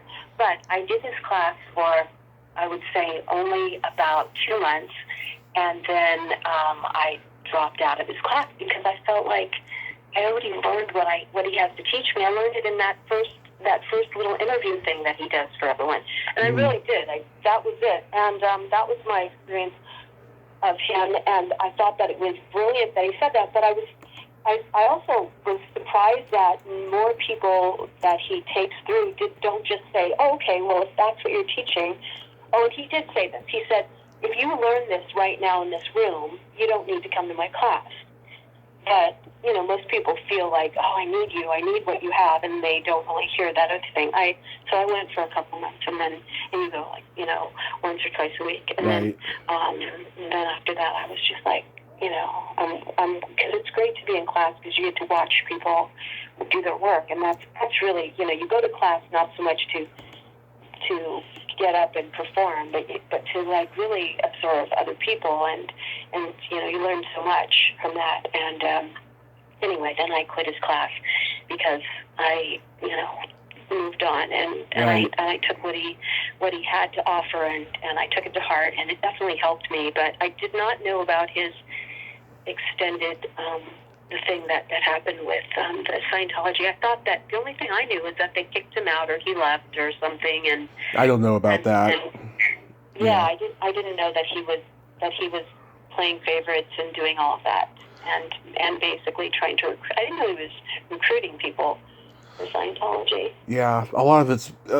it, you know, what I told you is speculation too, you know, about him playing favorites and recruiting that way. But it's just the way everyone tells me stories, you know, it seems like that's what he was doing, you know, who knows? Maybe there'll be a documentary about him someday, who knows? Yeah, he probably was doing that. I mean, people have experienced it. He probably was doing. I mean, most people involved in groups are recruiting other people for their group, right? So. Right. So are you religious? I know you or anything like that, or are you? I'm more spiritual. You know, I was brought up Catholic, but I'm more spiritual. I believe in God, but I just don't like the ugliness of what religion has become. And, you know, I question, you know, why are there so many religions if religion is real, you know? But I do believe God does exist. That's why I'm here, you know, following that car accident. There's got to be no other explanation besides that, because statistically I should be dead right now. And I'm not, and I do believe in God, and I do pray every night before I go to sleep. But other than that, you know, that's about it. I go to church once in a while, but not often. Right. Okay. I'm totally. I'm like right where you are. You know, my faith is more spiritual, but you know, I absolutely, yes, I do believe in God, and I do pray, and I ask for guidance, and I'm guided. And you know what? I don't know what happened in your car accident. Do you mind telling me? Yeah, I mean, I've told it a million. I've told it a million times, but I don't mind telling it again. So it was just another night of drinking. A lot of bad things had happened in my life leading up to that point. My mom and I had been homeless for over a year because she was in a toxic relationship that led it to that way. My best friend had died in a car crash a couple months before. It was just, I was a mess. I was drinking hard alcohol. It was a mess. So one night we're just drinking, and the whole day had been ominous to me. Just like there was something weird in the air that told me something was going to happen. And yeah, I fell asleep in the passenger seat. He fell asleep at the wheel. We ended up in the middle of the road, and we got out okay, other than my hand was cut up. And I completely blacked out at a certain point. And the last thing I remember, we're like pushing the vehicle. We're trying to push the vehicle, you know, out of the way. And he's like, "What?" And I'm like, "What happened?" He's like, "We ran out of gas." And then I just remember waking up in the hospital after that. And it was a 30-day coma I was in. What? Wait a second. You got out of the car, but tell me this: why did you wake up in the hospital? Why did you go? Why did you become unconscious after you got out of? Yeah. Because what did you guys hit? Because the car collided with our car, and the impact hit us, and I got the worst of the injuries. I broke my leg in 7 places. I had a mild heart attack. I broke my sternum. I broke my hand, some teeth. Oh my God. I did not injure my brain, although people would argue I did because I want to be in show business. Right. But Oh my gosh, that's terrible. I mean, I'm so glad that you're. But can you tell me this? Are you saying that you got out of the car and then something hit you afterwards? yeah, so okay, so this is from what I remember, and this is what some of this is what I was told later.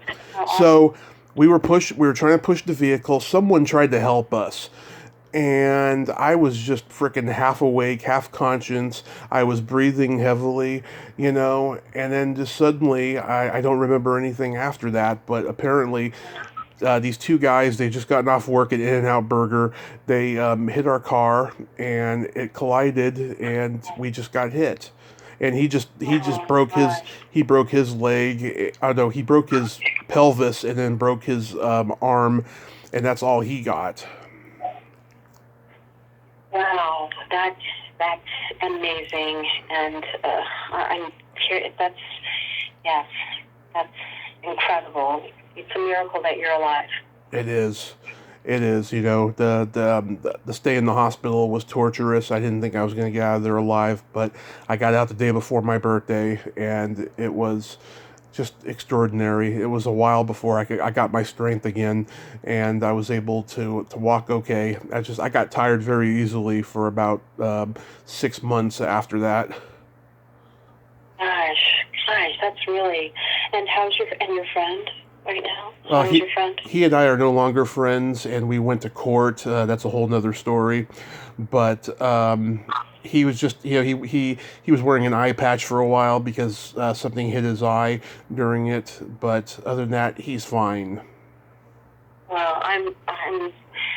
You are really blessed to be walking around and okay.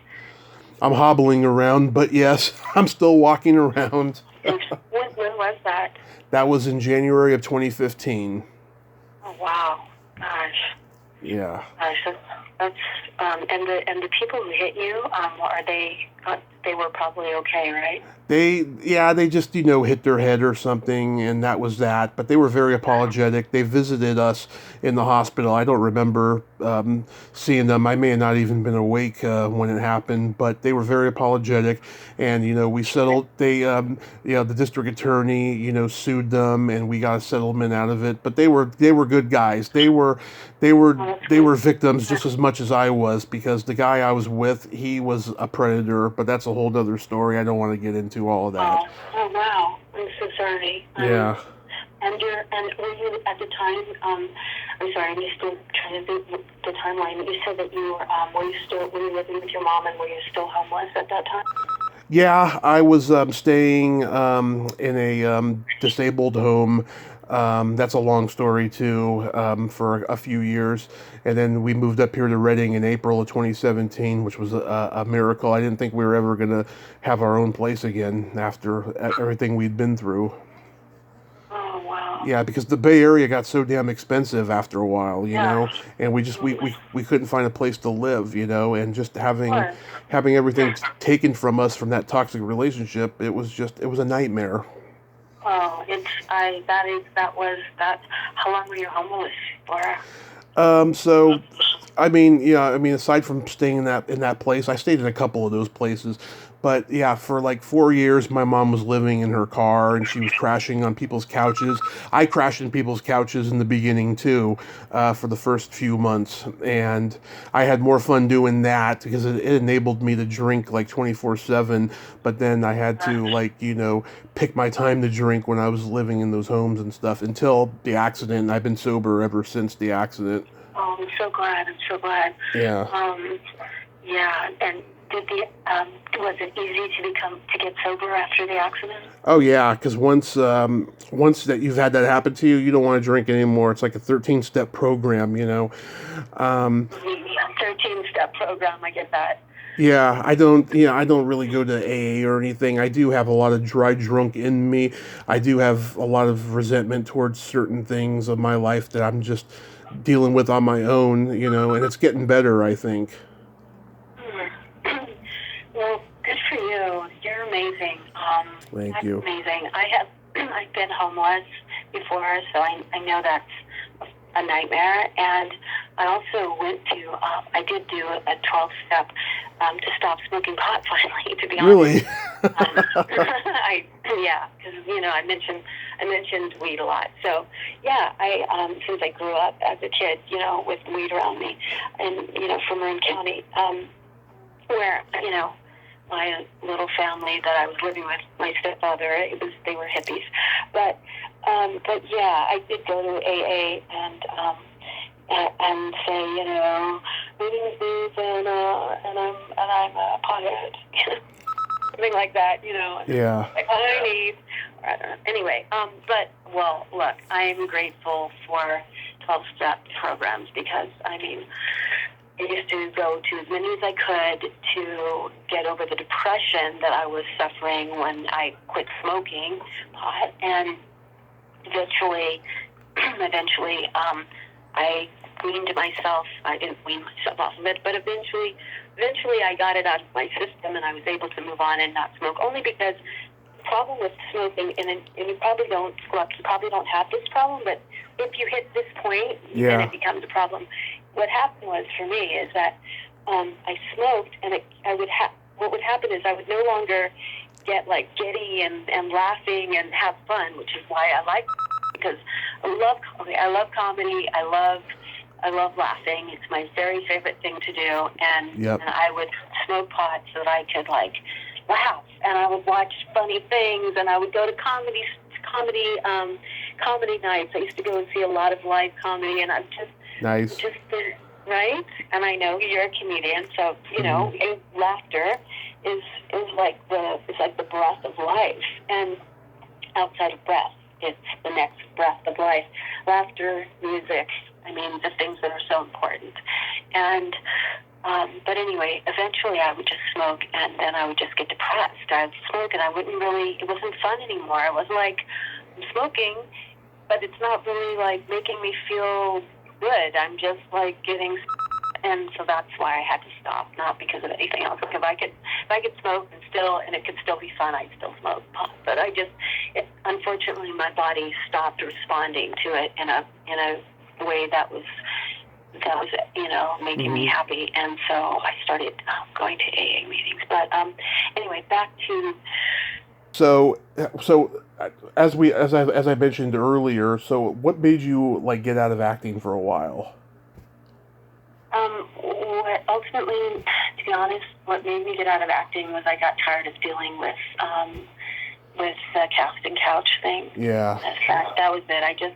And what made me keep coming back into it was that I thought, hey, even if I'm blacklisted from that, there were movies that I booked, literally booked them, already. Mm-hmm. And then 2 weeks before we were supposed to start shooting, my agent would get a call, and she would tell me, "Oh, you're not doing that film."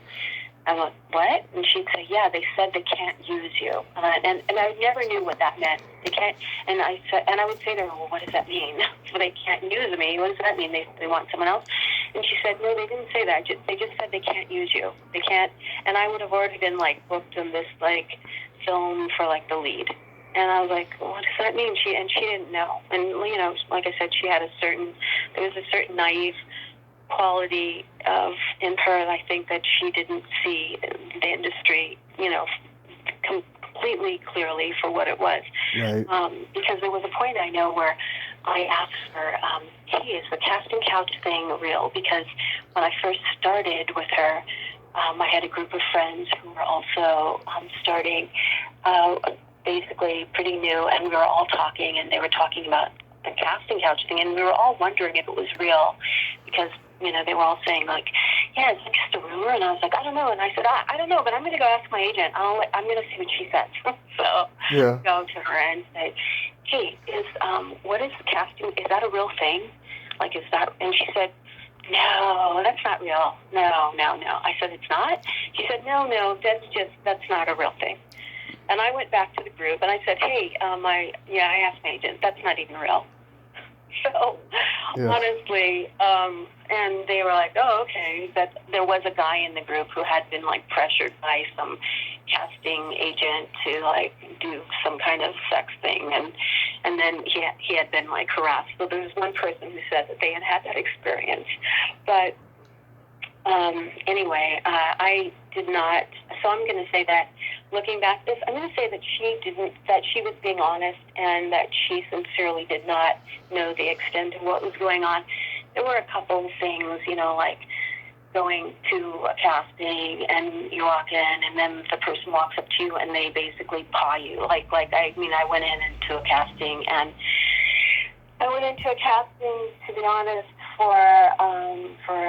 there were a couple of things, because I ended up getting a manager finally, because I felt like, my agent wasn't really getting me out a lot. And I have to say, I wasn't savvy about, really looking around for the right agent. I ended up with the person I ended up with because, like I said, a friend of mine knew someone who worked with her, and then and asked me to come in there. And I just, since I wasn't really planning on acting anyway, and then she wanted to represent me, I was like, okay, sure, I'll go out to some auditions. I wasn't really looking around. Whereas with modeling, I really planned it out. I chose my agency. I knew I wanted to be with the lead. I knew that was the right agency for me. Right. I knew who their other models were, and what kind of look they could promote and what they could do for me. I didn't do the same for acting, even though I did take it seriously studying. I was really I very much trusted the agents. I just figured they know what they're doing. I didn't think too much about them maybe being more naive or less naive. I figured they all had the same information. But anyway, so there were a couple of jobs, a couple of movies, for instance, that I actually got booked on, where they wanted to book me, but my manager told me she didn't want me doing them. And I think now one of them, which I actually wish I had done the role, because the residuals, at the end of the day, what do you have? Residuals, come on. Yeah. It's like, it only goes so far, the adulation that you feel from being in a film and having people go, oh, wow, I saw you, or, it's like being in a magazine. It's like, oh, I saw your picture, great. And it's like, okay, great.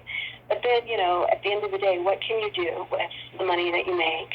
And, how can that change your life? And, who are the amazing, who do you get to work with? So, and who will you meet? And are those people that, you want to know? So, but there was a film, which was Pretty Woman, that I got a part in. And I went to the audition for this role that was actually not ultimately in the actual film, which I love that film, and so I went, but I didn't know the film at the time. Of course, I didn't know about it. I hadn't even read the script. Is what I mean?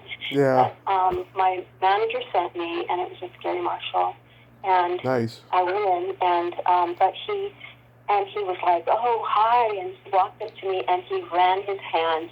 He just grabbed me and ran his hands down my back, over my butt. Oh. He just built me up really, before even, he just, instead of shaking my hand, he just, did the feel over it, and he was just like, ooh, or something, I was absolutely shocked. I was like, okay, and I think I took a step back, and I was like, hello, and then I sat down, and I read the scene, and he was very nice after that, but he was just like, and then he called my manager right away to book me, and my manager, I told her what had happened, and I was just like, that was strange, because this is what happened when I walked in. And she said, okay, and when they called to book me, she turned on the thing. She said, I don't want you doing that.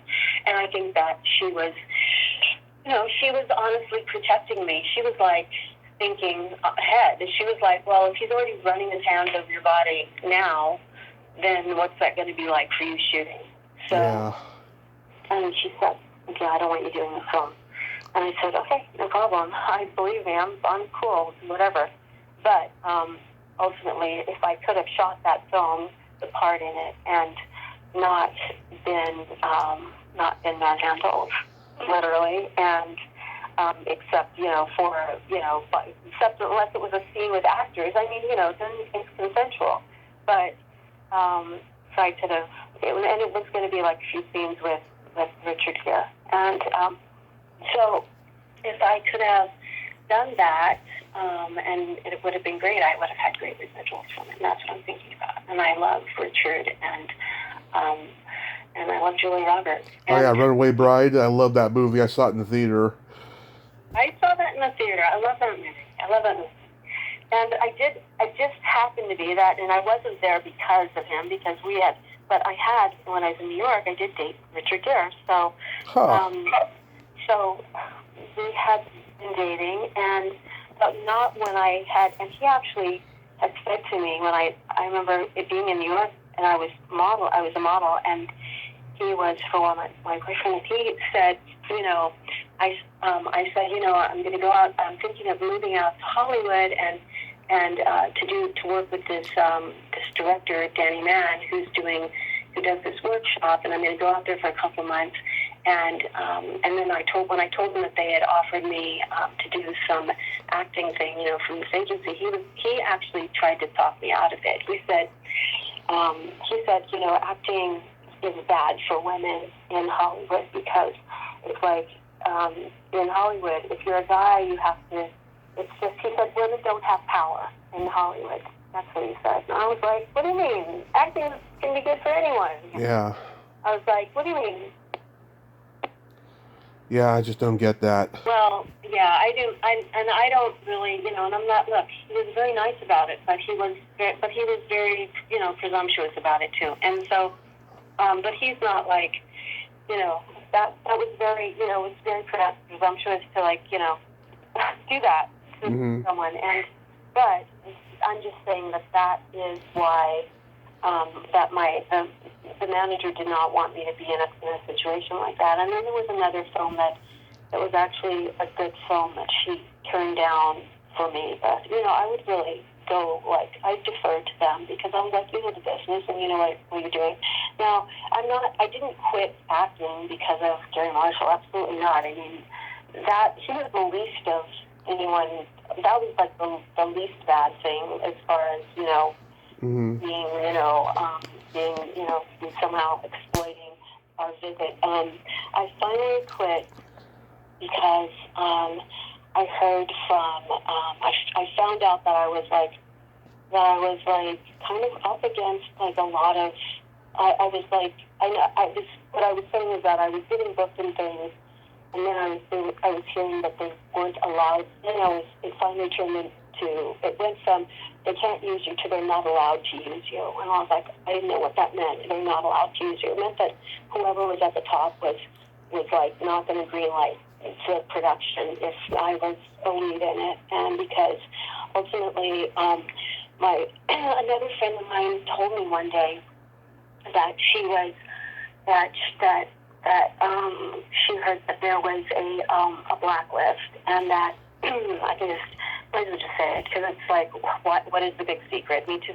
I didn't even talk and come out in Me Too or anything because to me it was pointless. It was whatever. There's always going to be that situation, that stuff happening. It's not going away. It just becomes more. People are who they are. People are going to be who they are. They're not going to have better behavior. They're just going to be more covert about it. My friend did tell me that she told me that Jack Nicholson told her that I was on the blacklist. And at the time, I was having lunch with a good friend of mine from San Francisco who was not an actress, but she was having an affair with Jack. Jack used to, I guess, have affairs with a lot of beautiful women. Of course. Right? And she was a model from San Francisco. That's how we knew each other, from local modeling. And she then went on to become a really cool architect. And but anyway, she was at the time in L.A. and then she said to me at lunch, I've been seeing Jack. And I was like, oh, really? Okay. And I didn't know him, but I had been to probably events where he was at. And she said, yeah, he was telling me about the blacklist in Hollywood. Yeah. I said, oh, well, tell me about it, because I don't really know about it. And I said, I think I've heard of it, but what is that?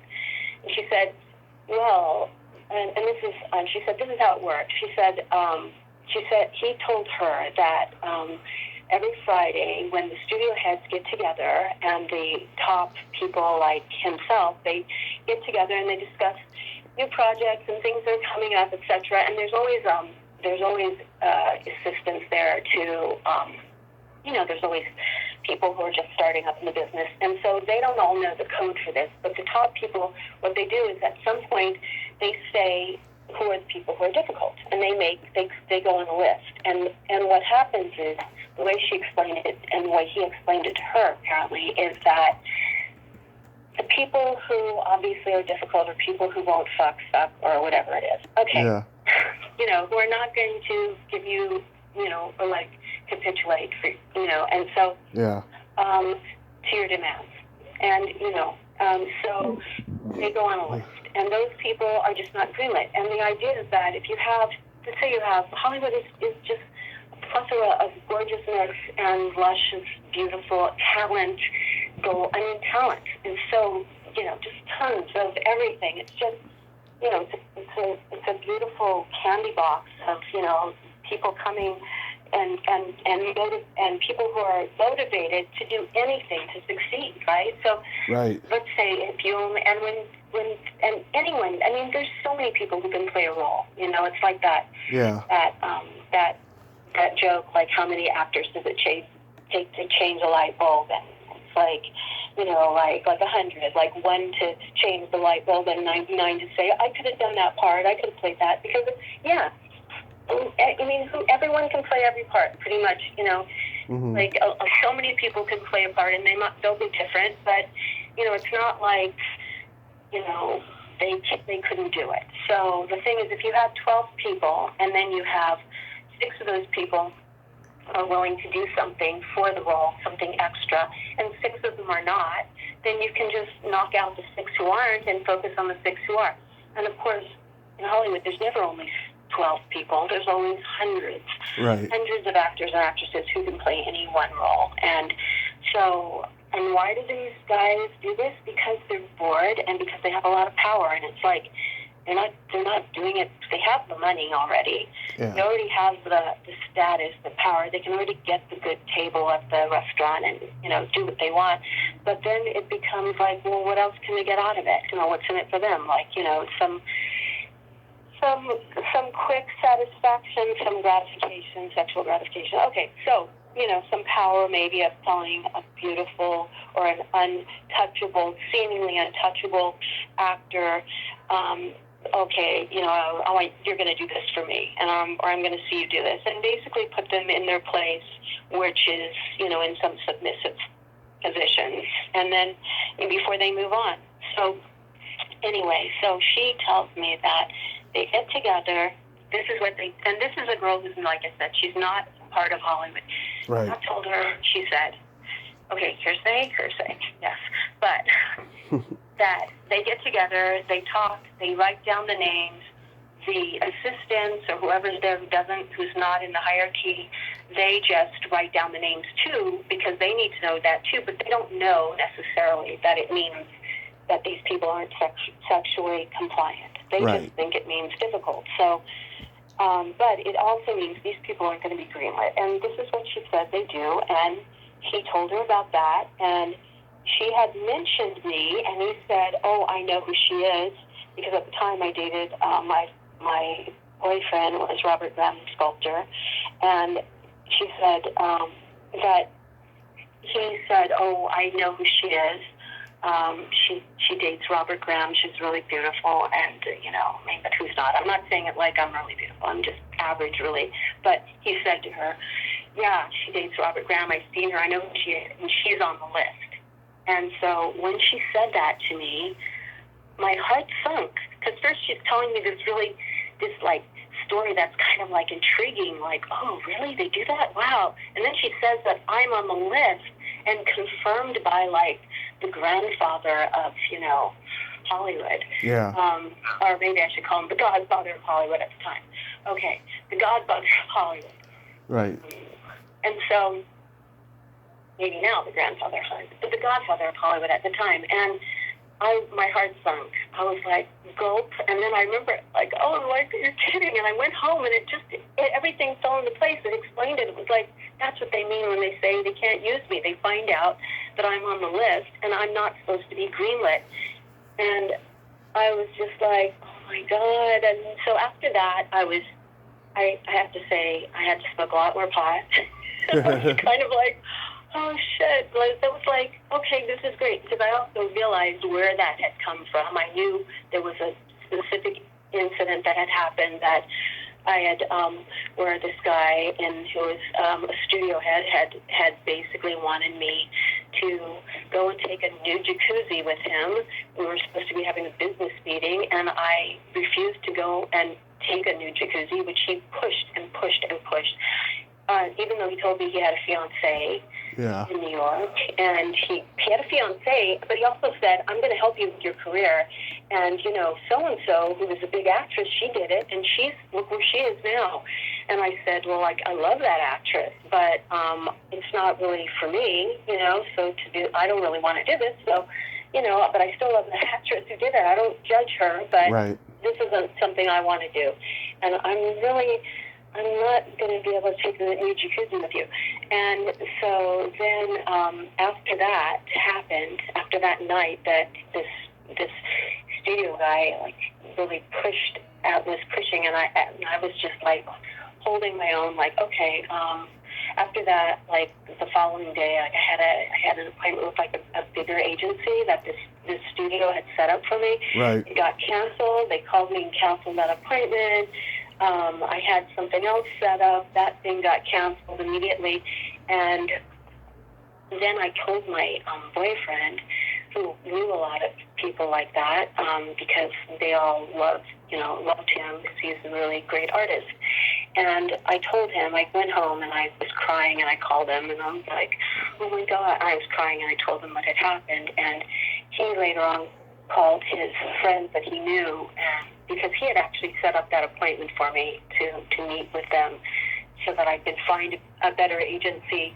And he basically blasted them for that and said, why did you set her up? Why did you do this, Mm-hmm. And after that, especially, I think that is really what landed me on that list, because I became, like, pariah, because I exposed them to this person that was in their Rolodex. In those days, people had Rolodexes. Right. They go through their Rolodex every week, call certain people in Hollywood, and keep up on the Rolodex. So, and really, Rolodexes are very cool, right? I always liked the way those flipped, and I thought, like, tactically, they were a cool thing. But anyway, so I got on that list, and after that, it was after that I heard from my friend that she said that I was on that list. And then I thought, well, what's the point of going out to all these things where I pour my heart out? I really, really, like, study, really, like, I put so much into it. I'm really diligent. Mm-hmm. I don't just study. I record myself. At the time I had a VCR camera, and I would record myself doing the scene, and I would watch it back, and I would critique myself, and I was really like, hey, I'm gonna, like, do the best audition. And then I was thinking, great, so now I know I'm on a list, so much of what I'm going out for, I'm not even going to actually have a chance to get. So what the fuck is the point? Excuse me. I'm trying not to swear in the beginning. Swear all you want. Okay, because, like, first I was like, what the frig? And now I'm like, what the fuck? Okay, look, I do swear a lot, but... Same here. I wasn't sure. Okay, I wasn't sure if that was appropriate in the beginning. Oh, no. And then I just forgot, and I just started swearing, so I'm sorry. I don't want to be like the foul-mouthed person or anything, but I do swear, and, anyway, I was like, what the fuck? Why is this happening? Now that I know that, I might as well fucking not bother. And I was like, I don't need this. And so I quit multiple times, and then I thought, screw them. I'm going to go back and audition more because I know I can book stuff. And I just won't be booking stuff that these people would have to greenlight. And that is what I did. And I came back, and probably after that is when I booked Silent Night, Deadly Night, and when I booked, I went and I did One Life to Live in New York, and I did that for 6 months. And when I did that, I didn't even watch soap operas. Actually, my grandmother used to watch them. Now, that was her thing. Right. And but I had actually never sat through a soap opera. And but then a friend of mine, who one of my best friends at the time was this actress Karen Parsons, and Oh, she yeah. was on Fresh Prince of Bel-Air. Yeah. And Karen said, I love soap operas. I love that show. She said, One Life to Live, and I was like, really? You watch soap operas? Because I always thought that, for like soap operas are like my grandmother watches those. And she's like, oh no, like a lot of college students watch those. And she's like, oh, I love that show. You should like go up for it. Because I kind of told my agent in the very beginning, no soap operas. I was like, I only want to do independent art films and really, cool independent films. I want to do like quirky things, only because that's the kind of stuff I watched. I wasn't up on commercial things. I didn't watch TV. I didn't watch commercial. I didn't see big blockbusters. I just grew up from like when I was like 11. The first film I saw was the first two films I saw, Robert Altman film, Three Women, Mm-hmm. and I Love saw that movie. and I saw Walkabout. Those were and it was a double feature. And those were the first two films I ever saw. And I was 11. I took myself to the theater, and I was like, oh, wow. I was mesmerized. Two films that pretty much aren't things 11-year-olds would be interested in. But from that point, I became really interested in like art house films like that. And I would try to go to every art house film that in our corner, in our little theater in Fairfax, California, which is where I lived. Yeah. And see the art house films, and with my little babysitting money.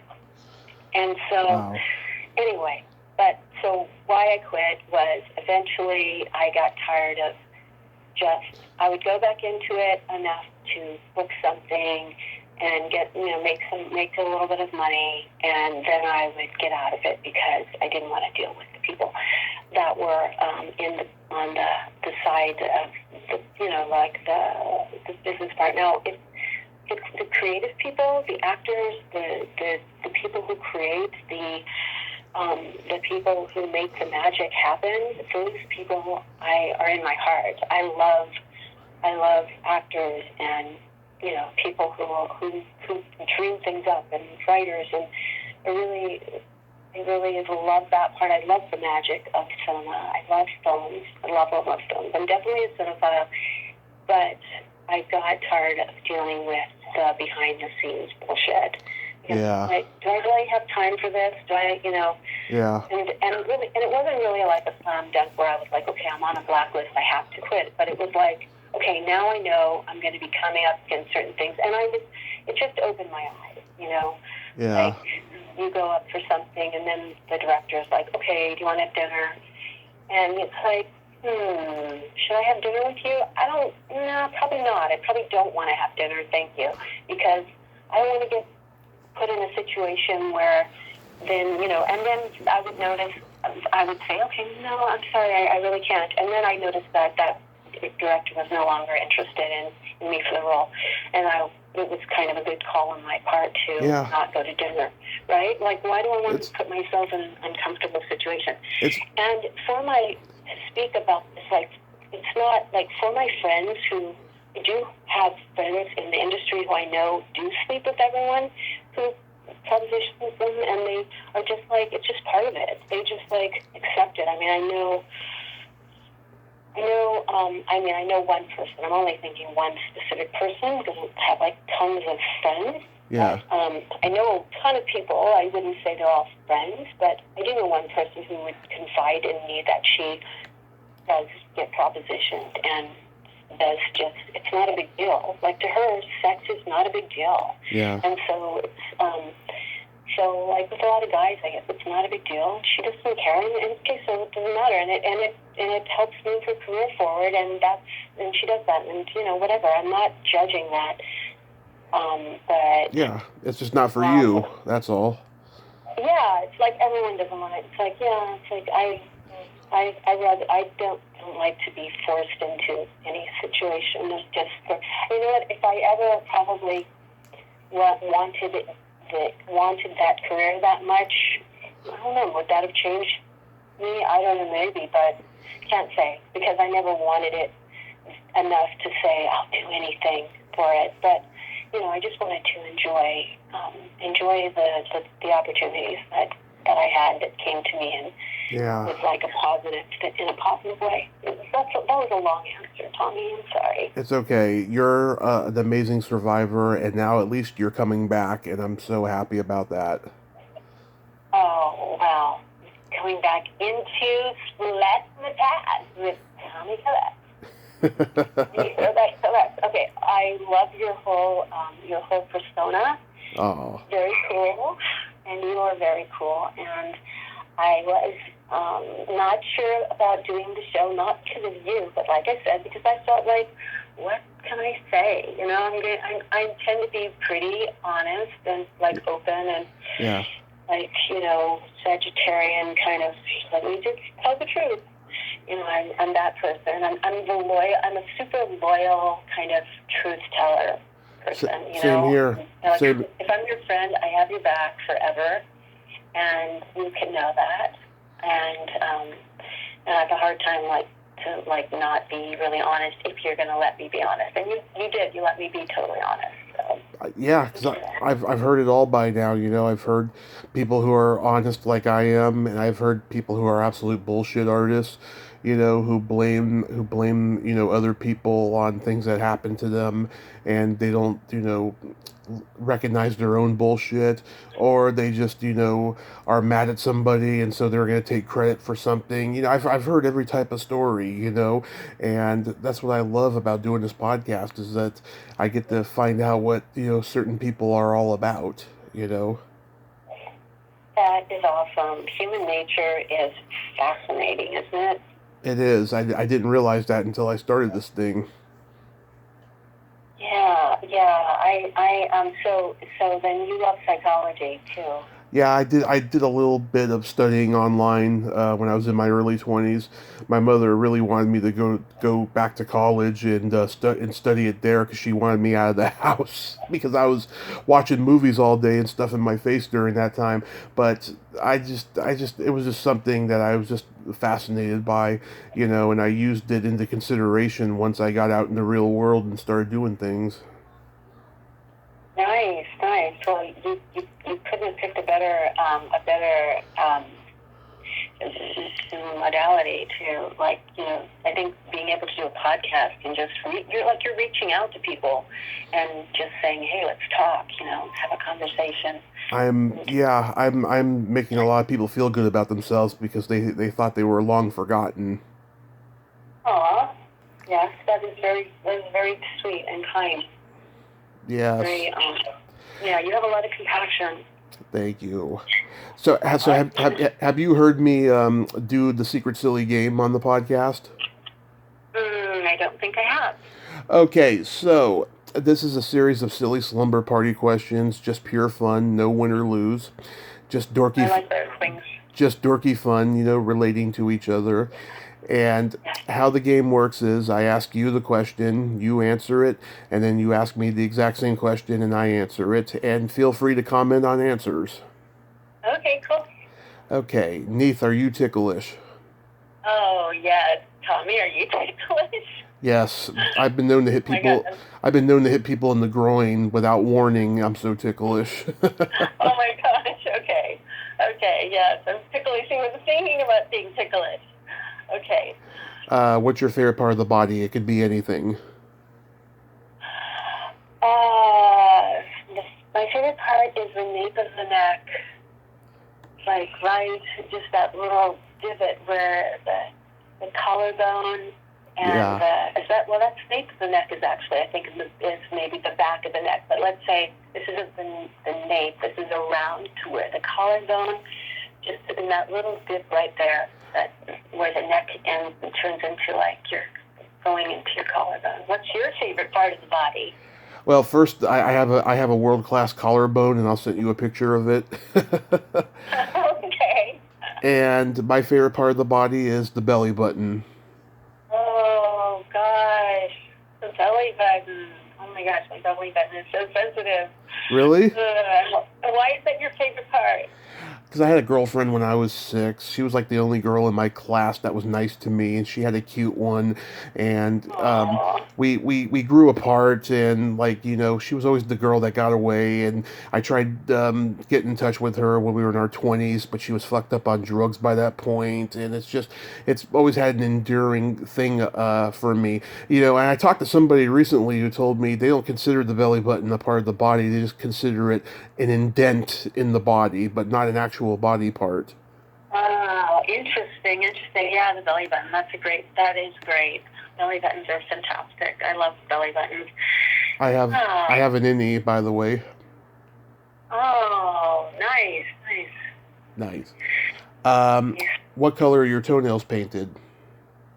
They are painted blue. Nice. They are painted like a teal blue. Nice. What color are your toenails painted? They're not colored right now, but when they were a couple months ago, they were purple with sparkles. Ooh, pretty. I like it. Yeah. Yeah, and then... I love sparkles, and I love purple. That must be really nice. Lavender purple. Yeah. What kind of purple? What kind of purple was it? Lavender purple. Ooh, lavender. Nice. I love that. What would you say is your best personality trait? I would say my best personality trait is that I'm super loyal and I will do anything for someone I care about, for people, for my friends. I will do anything, and I think that is a good trait because, I think I have your back. That's my best personality trait. I agree. And also, wait a second, I'm also really good at things I do. Like, I'm an excellent cook. I'm excellent at the things I do, so I think that's part of it, is that you can, rely on me to help you out, and I do things super well. Because I'm, like I said, a perfectionist, so I'm really good at things. I'm really good at almost anything I decide to really do. I can build, I can make things artistically, I can make great food, I can make clothes. I mean, I don't need to do any of those things, but yeah, as your friend, I have your back, and I can do all kinds of things to make your life better. That's a wonderful quality. What's your best personality trait, do you think? I have empathy, but I have no filter at the same time. Okay. Can you explain that? I'm a very caring and compassionate person, but I also have a potty mouth. I mean, you heard me, talk sexual in that one podcast, I'm just that's just, a part of my personality. Oh, so that's not a bad thing, though, at all, I don't think. That's interesting. So because you said you have empathy, but you have a potty mouth, but when you say, but I have a potty mouth, but do you think that detracts from it, from your being your best trait? Well, no. I mean, I think that they're both good traits, but some people, we live in this age now where people are overly sensitive and they mistake anything for something bad. It's like, oh, he can't be empathetic, if he's saying fuck this, fuck that, or whatever, and all of that. Yeah.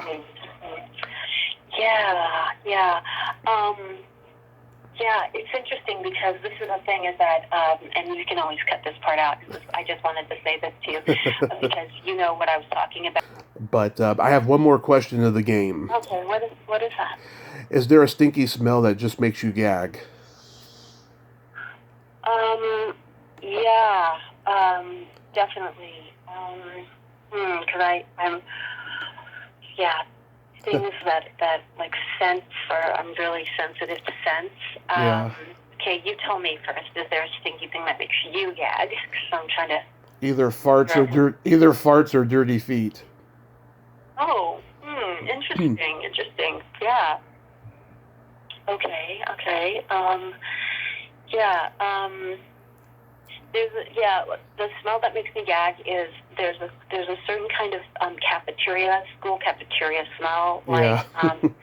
like there's it's like the stale like cafeteria, like it smells like do you even know what smell I'm talking about? Do you know it's like things aren't completely clean and there's kind of like stale food or like Yeah. smell. I know what you mean. Yeah. Yeah. Yeah. The hospital cafeteria smelled like that. Yes, that's Yeah. it. It smells like what? The hospital cafeteria. What does it smell like? It was terrible, you know. Um, I remember talking to some nurses saying, "Are you sensitive to smell? I mean, how can you how can you stand being in a place that smells like this?" And they're like, "No, you get used to it after a while." God, I cannot get that. That smell makes that is. I know it is exactly the hospital cafeteria. It smells like that's what my grade school cafeteria smelled like, and yeah. And I used to actually, that used to make me sick. So, yeah, crazy. And let me ask you a question then. Okay. Yeah. So, what's your favorite movie? I know it's hard to say because there's so many great films, but what's your favorite film? My favorite movie of all time is Back to the Future. Oh, what a great movie! Okay, great. And did you like all of the did you like 2 as well? I did, but I just felt the sequels were unnecessary because Michael J. Fox was older. You could tell some of the timing was off of the recreation of Part 1 and all of that. But I do like them. Yeah. But the original there's nothing like that. It's a masterpiece. I love the original. It's got everything: comedy, drama, action, sci-fi, everything. I just love it. Music, I love it all. Wow. Yeah, that's a great film. What about your favorite movie of all time?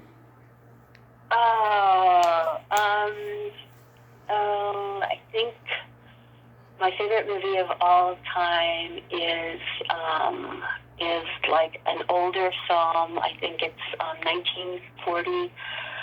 See, is it 1947? 1941. 41? No, my favorite all-time film is maybe Les Miserables. Okay. One that has Charles Lawton in it. Okay. Yeah. Charles Lawton is my favorite all-time actor. I love Charles Lawton. Did you ever see all of his? Night of the Hunter with Robert Mitchum. Yeah. Did you ever see him in? Let's say it's Ruggles Red Gap. No. Okay, like that's comedy. He's so funny. He was such an incredible actor, Charles Lawton. He had an amazing